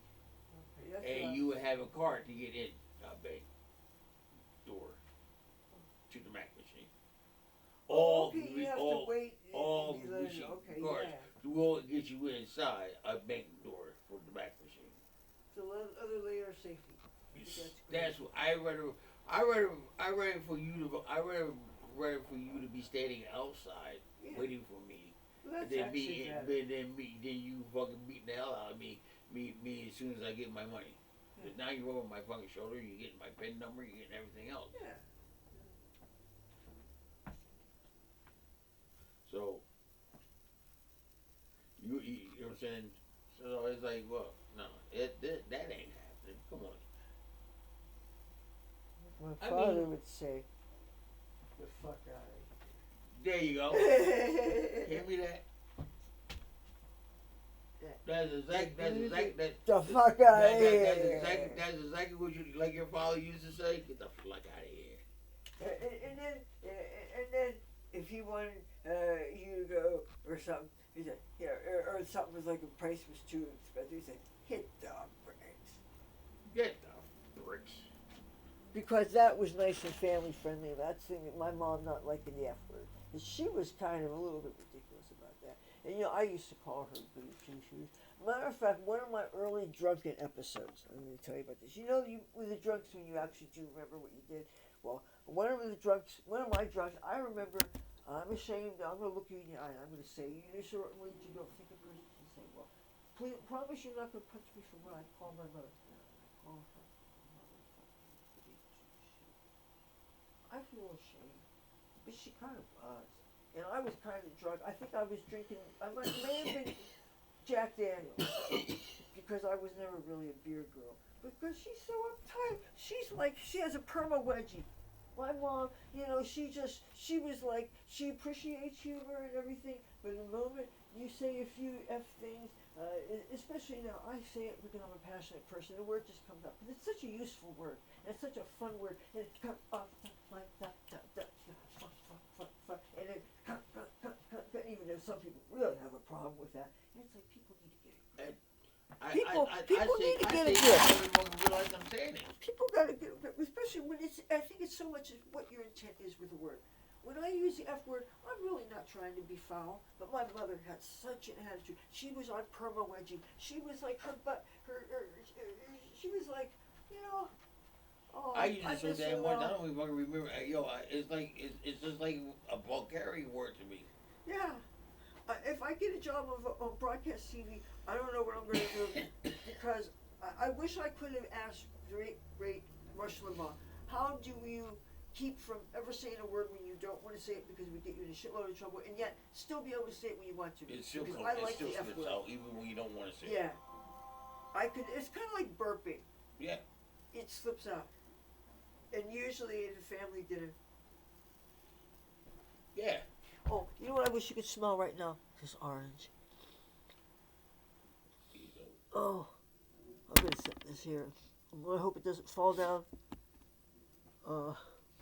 Don't worry about it. Fucker. Oh, you want to know something creepy that happened? I saw a bug crawling on my keyboard. Oh. On my laptop. And you want to know what the son of a bitch did? This bug crawled on my keyboard, and then it got inside in the key somewhere. And I think it was near the hinge. And I started blowing at it and poking at it with, whatever I could get in between the thing there. I was like, no. You're going to die 100 deaths, you son of a bitch. One thing I don't like is bugs.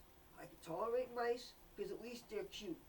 I can take them, I can capture them, I can send them outside. I'm not cruel. I can send them, rescue them out of glue traps. I can take them out of the mouths of cats. That's an art form. Any of you guys know how to take a mouse out of a mouth of a cat? There is a special art to doing that. You got to do it very careful. You open the cat's mouth. You stick your hand in the cat's mouth like this, and you open it up like this, and you grab the mice, and you take it, and you use your knuckle to keep the cat's mouth open so the cat can't bite down on the mouse. And you take the mouse and you rescue the mouse. That's how you do it. And you're wondering And you try not to get bit in cat the project. biting you. And I'm supposed to let the cat risk getting eating or biting a mouse that had poison in it, and 2 weeks later you wonder why your cat dies.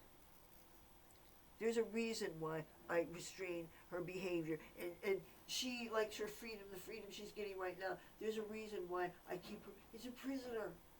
Wouldn't you rather be alive than be a dead son of a bitch because you ran around too much? Oh, I got some broken glass up my ass because, I'm in heat and I'm rolling around like a fucking idiot son of a bitch, and I'm rolling around and I'm getting hemorrhoids, bloody hemorrhoids, because I got broken glass up my ass. I've got mouse poison that I've been eating. I've got Bohemian junk fucking disease because I ate some ant bait from when we had not even the last pest control we had, because obviously there's no pest control going on now, but there's a guy that actually got rid of our ant problem.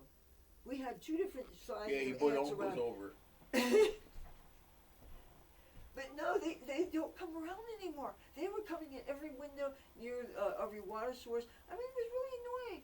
And I know for a fact all the garden areas are coming and stuff, and the thing is, because they're all organic gardeners, and I'm an organic gardener. I'm very strictly organic. But sometimes some animals, some pests, when I mean insects, are out of control. You got to deal with that shit.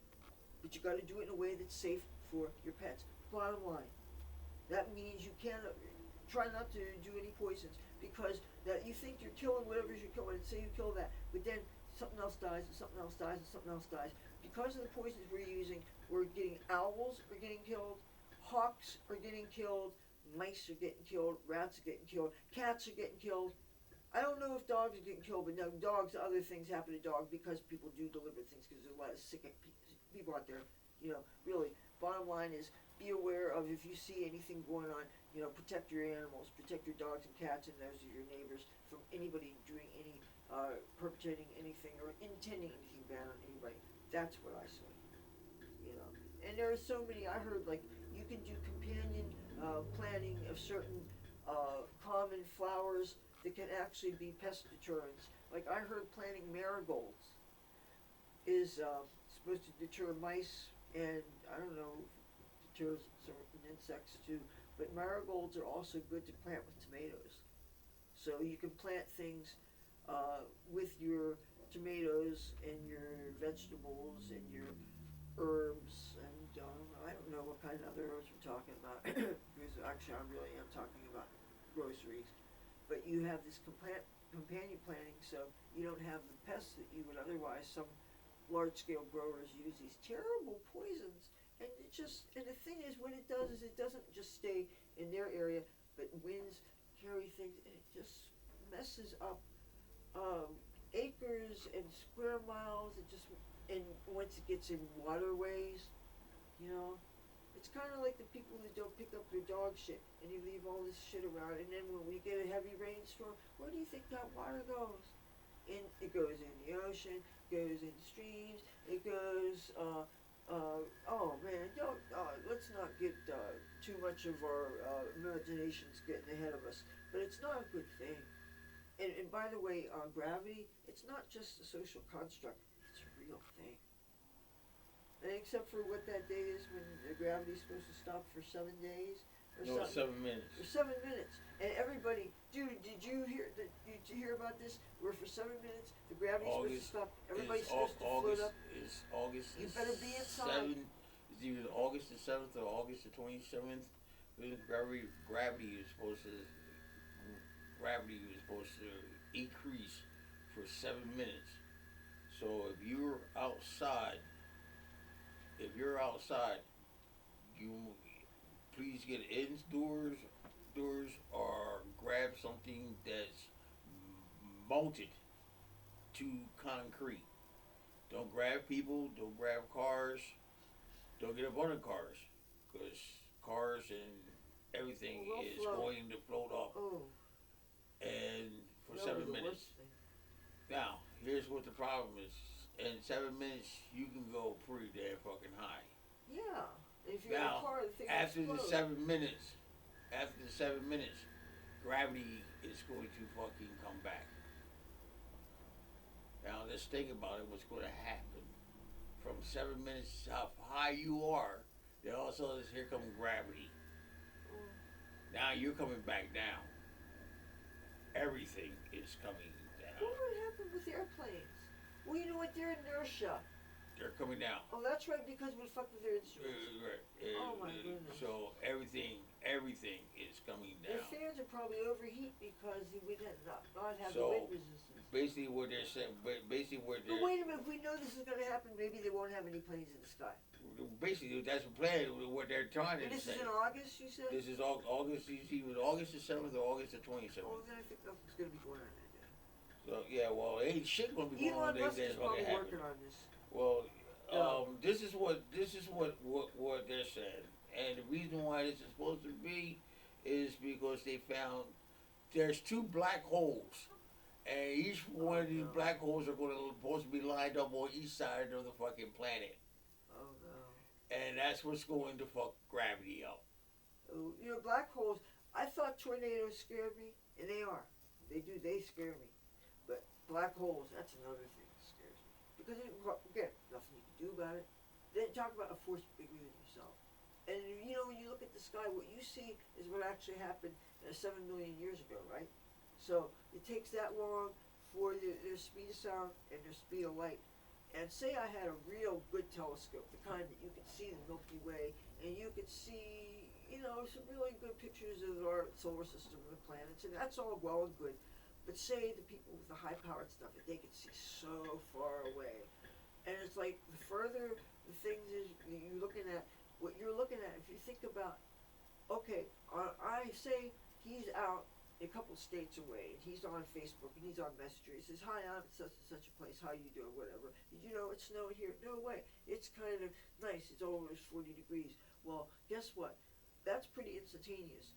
When you look at it, these images, these are millions of years ago, at least, because it's so far away. So you're seeing an image of what it's not really going on right now.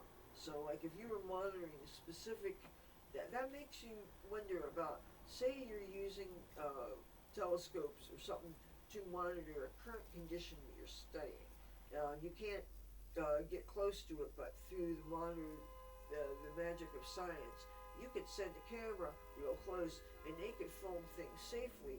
And because we now can broadcast internet signals and different things and broadcast things, I think using satellites is really doing things. But of course, how does a satellite, which just goes around planet Earth, impact getting signals from light years away? How that's done, I certainly don't know and understand, and it's not under the purview of my channel to try to explain it to you, because one of the things that always pisses me off about people is when they talk about things they don't know what the fuck they're talking about. And I didn't even go to college, so I'm gonna shut my mouth. But yeah, the universe, bottom line, is a real big thing, and it's kind of mind-blowing. If you want to feel kind of insignificant in the grand scheme of things, just think about it. You're like a little speck in this world. But still, I'd like to think that doesn't mean that our lives don't matter. We still should have as much fun as humanly possible, as long as we're not hurting anybody, and as long as we leave the world a better place, and we're being responsible. Life should be lived to be enjoyed. And you should definitely eat food that's really tasty and wonderful and healthy. And there's so many things, especially if you can find ways to get food. And there are places that actually let you pick out food and it's free, and you can get nutritious food that tastes good. And you can get things like honeydew melon, and I saw something called blackberries, which were good. And these ones weren't mushy and almost fermenting, which of course is a person who's a friend of Bill W. I can't eat things even that are fermented because that's alcohol and stuff, and it's dangerous. And plus, it could be rotten, which you don't want to do. But let's just say that when you get access to good, fresh, healthy, and sometimes organic fruits and vegetables, definitely do that. You know, things that canned is wonderful, and canned has an almost 30-year shelf life, depending, and it should. Because, you know, don't be afraid, by the way. Let me talk about canned food. If you see it's rusty, don't give up on it. As long as it's not open or leaking, obviously you don't want that. And and as long as it's not bulging, because obviously you don't want that. That's a symptom, by the way, of botulism. You don't ever want to fuck with things like that. When in doubt, throw it out. But don't be afraid of dented cans. Don't be afraid of cat, cat damage. Don't be afraid of mouse damage. Don't be afraid of mouse turds. There's such a thing as soap and water and scrubbing.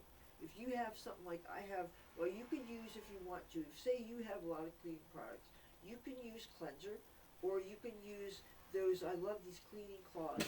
I got a packet of 18 of them for less than $2 on Temu, and it has metal woven things infused in it, and they scrub. And you can use them for months and months and months, and they're the most amazing things. And they will scrub up and clean your cans before you open them with the can opener. So by the time you open them with the can opener, you're not going to get mouse manure and rust in your food. You're eating safely. You're not getting anything in that can lid. You got to do things safely. Oh, I want to know something. I did something different when I opened up that can of the sliced potatoes. You know how usually you dump, there's certain liquids you automatically drink, such as canned carrot water and green bean water and collard greens water and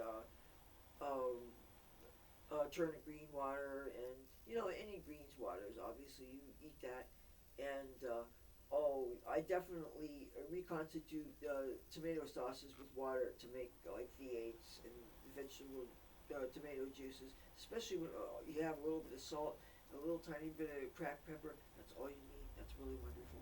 And especially when you're thirsty and you want to drink some besides water and something that's good for you. Especially if you have a lot of tomato juice. I mean, not tomato juice, but canned tomato products that you have to use up because you're being put under pressure to get the fuck out. And meanwhile, you've been storing food for years because you had a mother you taking care of, and plus, people feed your friends and having things, plus tomatoes and, tomato sauce. And, any of you guys make homemade tomato sauce. It's a joy to do, actually. If you have the time to do it, you gotta, watch the shit. But, I don't know. The thing is, I can do that in the right mouse cooker. Yeah, mouse cooker. I'm gonna make tomato sauce for a mouse cooker.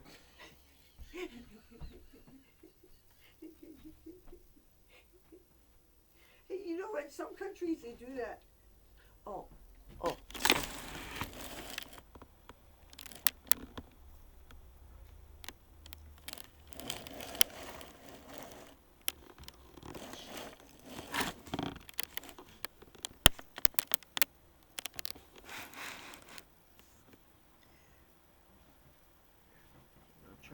I'm just trying to get her, and really nothing else but her, because she is interesting.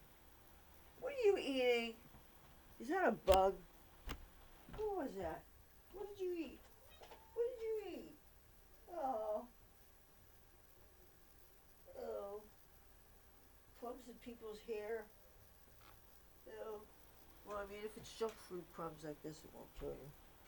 But, what the hell? The fuck? Oh, it was probably one of those little flies that was going around. Sick fuck. I knew at one time Scrap Iron, the dog he had before God, she used to be sometimes bothered by flies in the summertime. And, poor dogs. They're being, touched around the base of their tail and their back in places where they can't defend themselves. And if their tail's not long enough, they can't swat them. And it's they must be miserable.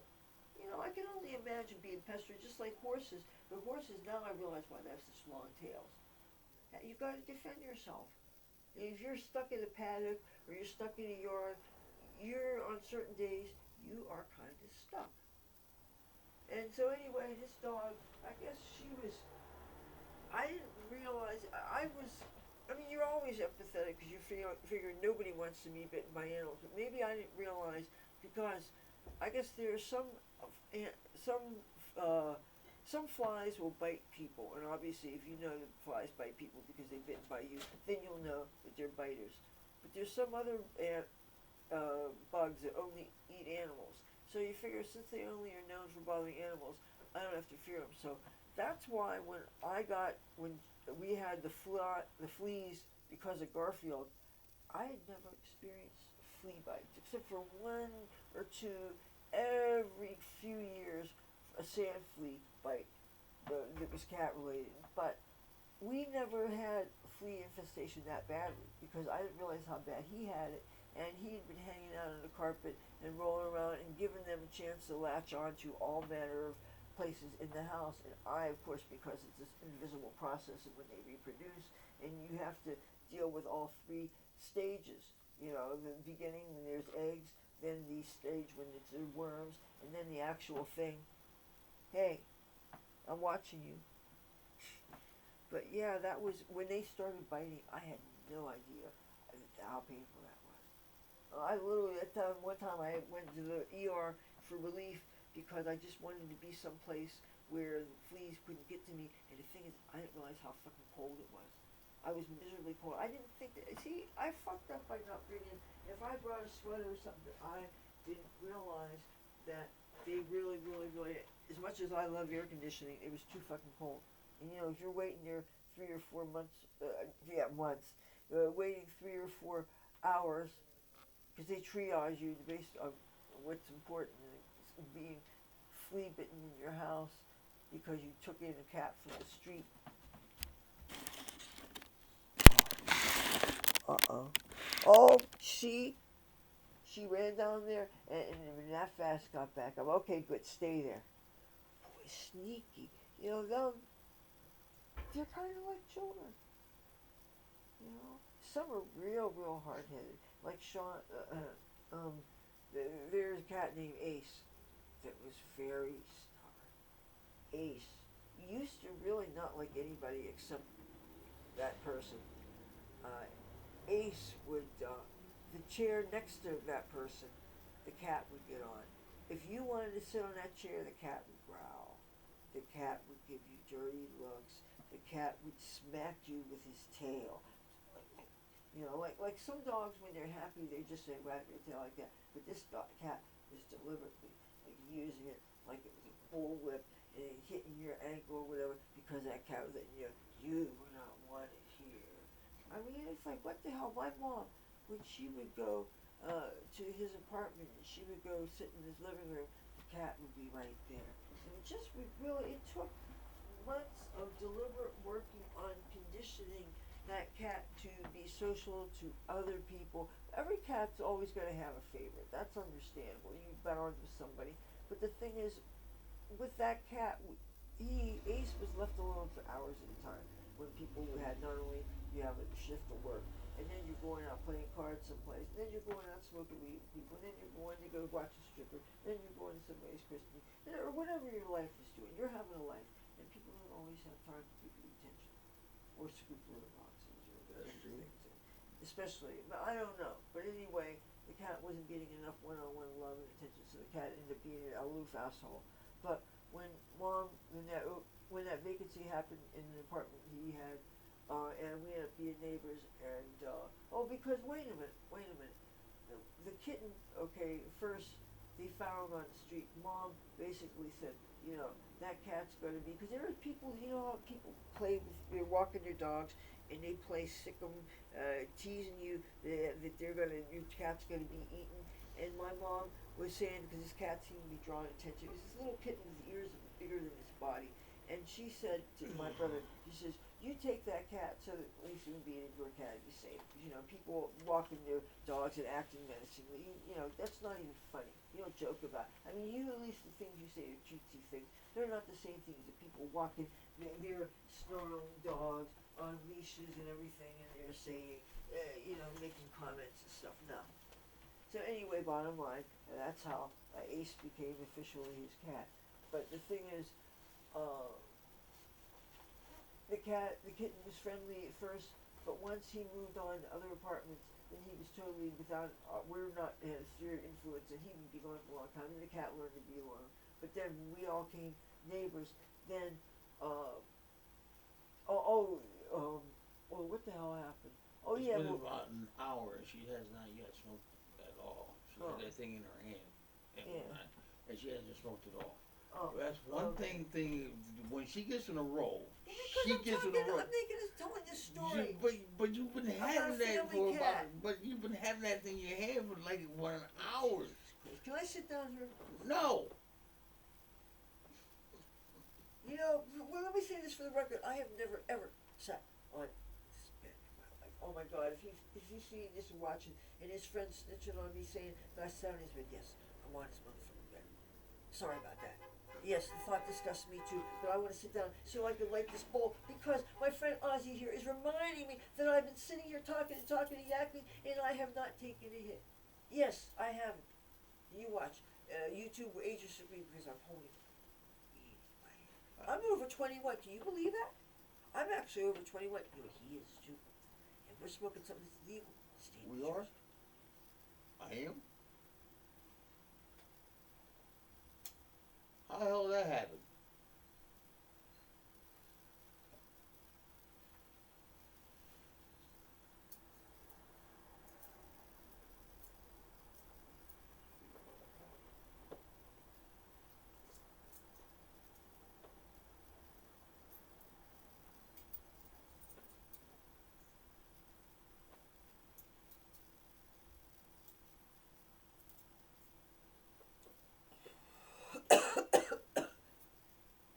You notice she's back there.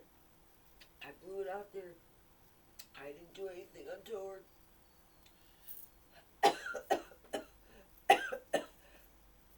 I did that to a crackhead old dog one time though. In Hollywood. This was years ago. Because I'm sorry, you have a dog and bites at everybody, nips at everybody's ankle.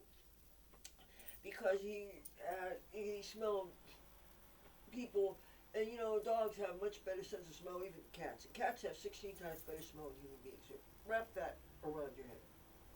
So anyway, the dog's getting sensory overload, smelling what everybody in this apartment had been doing.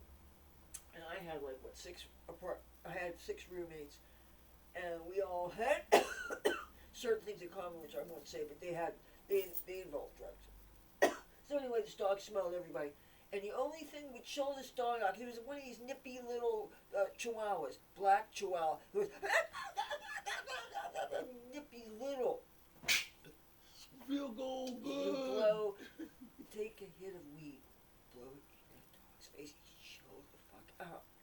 He didn't want to bite you when you put your hand near him, because I always believe what you do with any dog is you get the eye down, hunker down low. Don't get eye to eye because you don't want to get him angry. Give him a chance to sniff you. Be submissive, be polite, talk nice to them, good vibes. If they that's when the dog knock you down if there. you And just the hell smoke out of you. weed, don't cough in their face. Don't cough in their face. But they Don't. definitely will knock you down and help the hell out of you. Oh, you know those spotted dogs that they have at firehouses?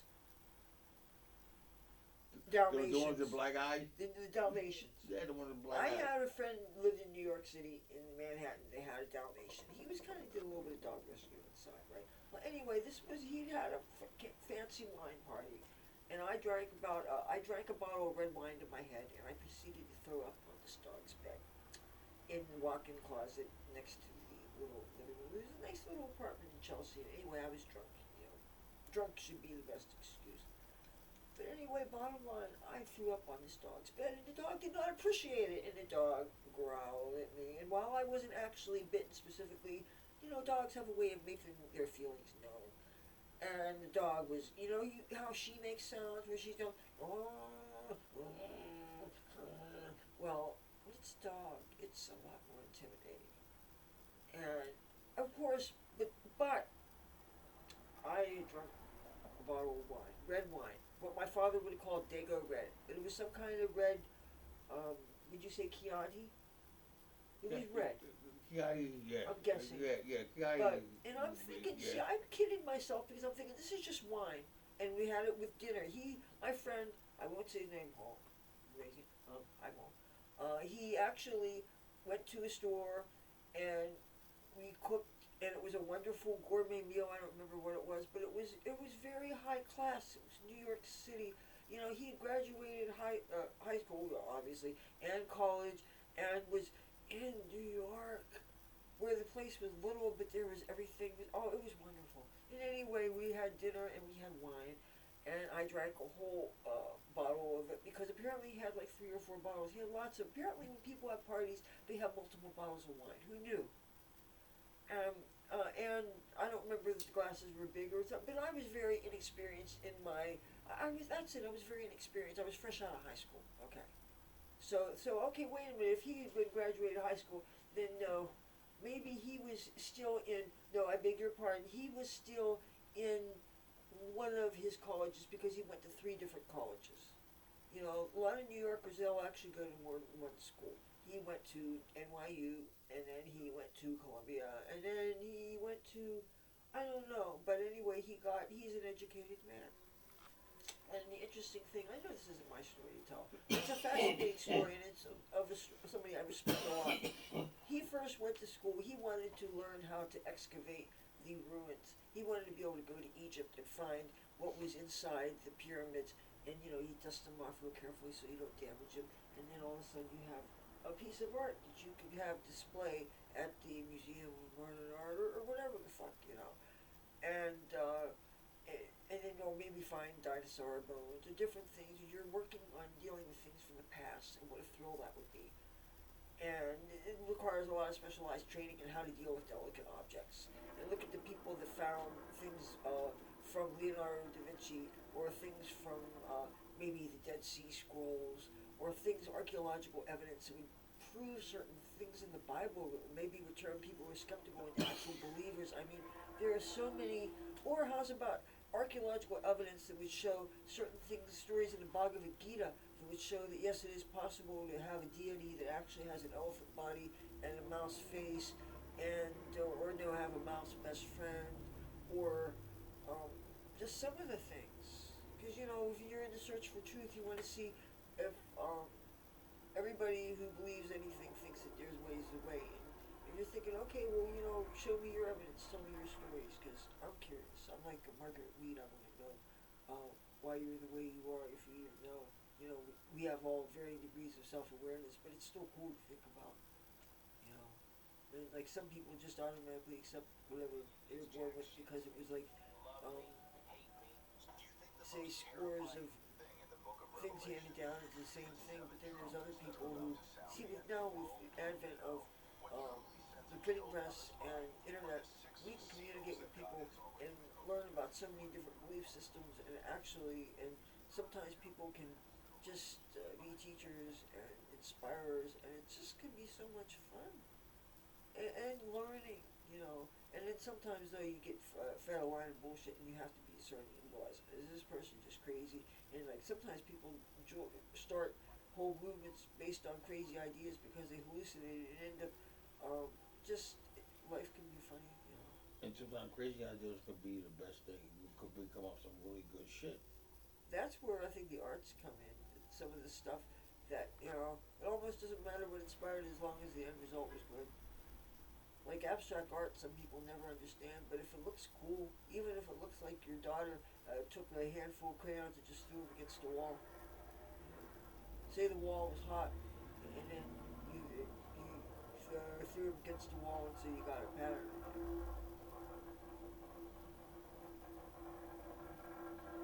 You see, now you hear that construction stuff.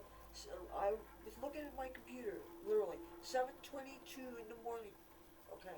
Well, now it's only 1:15, so this is the difference. But I'm just saying, and I don't mind it. And anything now, I think it's just part of the atmosphere. I think it's cool. But 7:22 in the morning, it didn't bother me. It wasn't like the parrot waking me up at 5:30. And now, actually, the parrot waking me up at 5:30, I think is funny. And again, that's why I was awake for 9/11. So I mean, I'm looking at this in retrospect in gratitude. Even though when the clubs close smack dab at 2 o'clock, and you figure you're socializing, right, in the parking lot, whatever. Then you take a bus home, and then you take a shower, and then you finally go to bed, you fall asleep, and you've been asleep an hour, and then you get the squawk of the bird waking you up. And the thing is, where I slept was right. We made like a cubbyhole thing for me right in front of the bathroom. It was actually, I had a plug-in clock radio. I had space for clothes, a box for stuff, and a duffel bag. Anyway, it was a cozy little something that you can make a lot of. You can make a lot with a little space. I had a fan there so that I could be cool. And they had CNN nice TV in the living room, which it was a single, so the living room was the same thing as a bedroom, and it was a real comfortable. Oh, and the parrot had this big, beautiful cage with a big dome on it, and it was a red-naped Amazon, a beautiful bird. They say the bird's beak was so strong that your finger could be broken in half. Beaks are no joke. Well, I never tested that theory, of course. And even though this was before I got sober, obviously, since this was 9/11/2001, everybody knows, you know, just like if you grew up with turtles, you know not to stick your finger anywhere near the mouth of a turtle. Even the little itty bitty turtles, they have, you know, they don't have teeth. They have real hard, where people's gums are. It's this real hard bony thing that it hurts.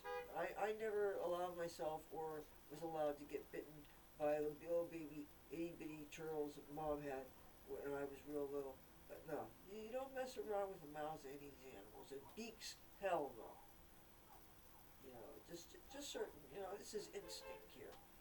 But yeah, if it's anything, can you imagine something breaking your finger?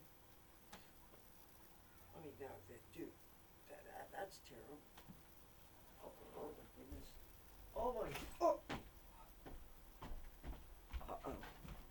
Uh-oh. What are you doing? Oh no. Oh no. Oh no. Oh my god. Oh my god. Okay, you guys. Alright. I want you to see something. I want you to see something. Yeah. Okay. This is a teachable moment here. This is a teachable moment here. The reason why I keep my cat crated so much is because there are mice. Could be anywhere. Okay? You gotta understand something. I am doing everything I can to protect my cat. Alright? Everything I possibly can to protect my cat. That's right, you stay there on the bed. I keep her so that she can't run around, so she can't come into contact with creatures like I just showed you. There are lots of living mice all over this apartment. There are probably lots of dead mice. I can pick up all the poisons I can do. That doesn't have anything to do with poisons that were here for months. There are poisons that may be other places. I don't know the whole layout. I certainly don't know the whole layout of this room. Why would I? Oh, look at her. You. Okay, you. See, now she's going to be thinking, oh, it's going to be worth it for me to get more curious. Why don't you go more on this edge? We can keep track of you. Okay? Yeah, why don't you just stay right there? Yeah. You know, now I'm going to have to go. See, I don't want to use up my rubber glove supply. There's a person who used to stay here who kind of fucked us up on the truck thing, and I'm not going to say his name here, but he was a freak for using rubber glove after rubber glove after rubber glove after rubber glove. And me, I conserve my rubber gloves because I do my hair. You know, I don't want to fuck up with that. I want to always have the supply for, because I don't want to have my.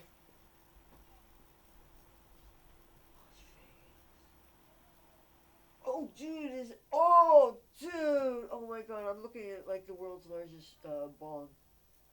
There's a person standing in there. Oh, okay, well that's even better. I was thinking about hotboxing in like a phone booth would be good, or a VW bug. There's a person in there. There's a person in there.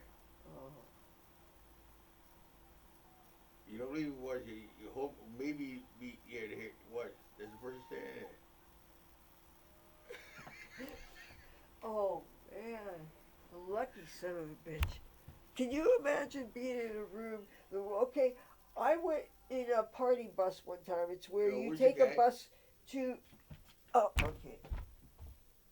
Oh yes. Oh, where's the cat? The cat was sitting like she wants to go hunting. She's thinking, oh, I bet there's some really cute little tiny little guys with long tails and cute ears and hands and feet and I bet they're running around, and I bet they taste real good, and I bet I would like to eat them. Yes. Ah. Look, she's getting pissed off. Okay, look, here. Here. Oh, she's being... See, she wants to go over here, and I don't want her going over here. You know what? I don't give a fuck what you want. And I'm going to pick that thing up because she doesn't need things that are going to do. Oh, this thing is so... This thing is so old and petrified. Dude, this thing is so... rigor mortis, this might be 20 or 30 weeks old. Dude. This, I don't know what... are you afraid of mice? This thing is really... rigor mortis has definitely stepped in. I'll be right back.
I threw out the mouse. Oh, gee. Oh, see, now, see, this is what we do. Oh, oh, boy. Okay, now, all right, we have a problem here. We have a cat that's officially too big.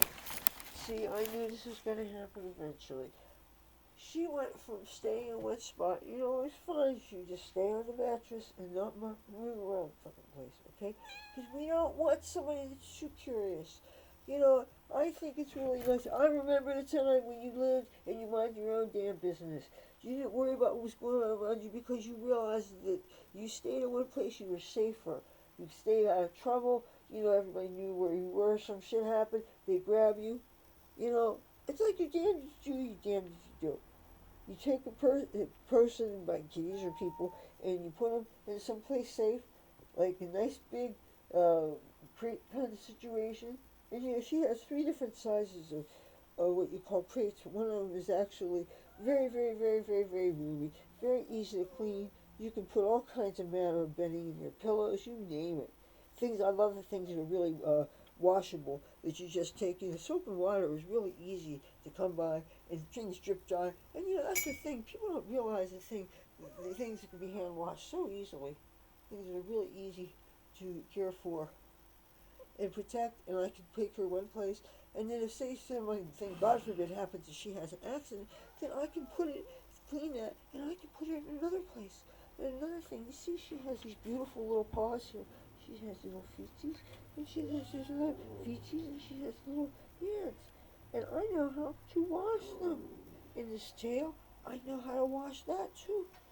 And you know what? And she puts up with it, and then she's nice and clean, and then she has a safe place where she can be nice and clean and dry her as best as possible. I haven't introduced her to the hair dryer yet, but you know what? She took the coffee grinder very well. But right now, I want to give her as less stress as possible because there's already enough stress going on with people and stuff. And now, did you hear somebody yelling? Or nobody would be. Oh, I guess that, no, I was just heard noises. Hey, hey, okay. Anyway, I got rid of whenever I see something really, really bad trash, like a dead mouse or something, I take it and I throw it in the trash outside right away. I don't even put it in the trash here. Certain things I don't keep around. But anyway, you guys, I've taken enough of your time. The cat says hello. I think I'm gonna put it in a crate. Oh my God, 2 minutes 22 seconds. That's insane. Bye bye, everybody. Hey, say goodbye. There you go, too.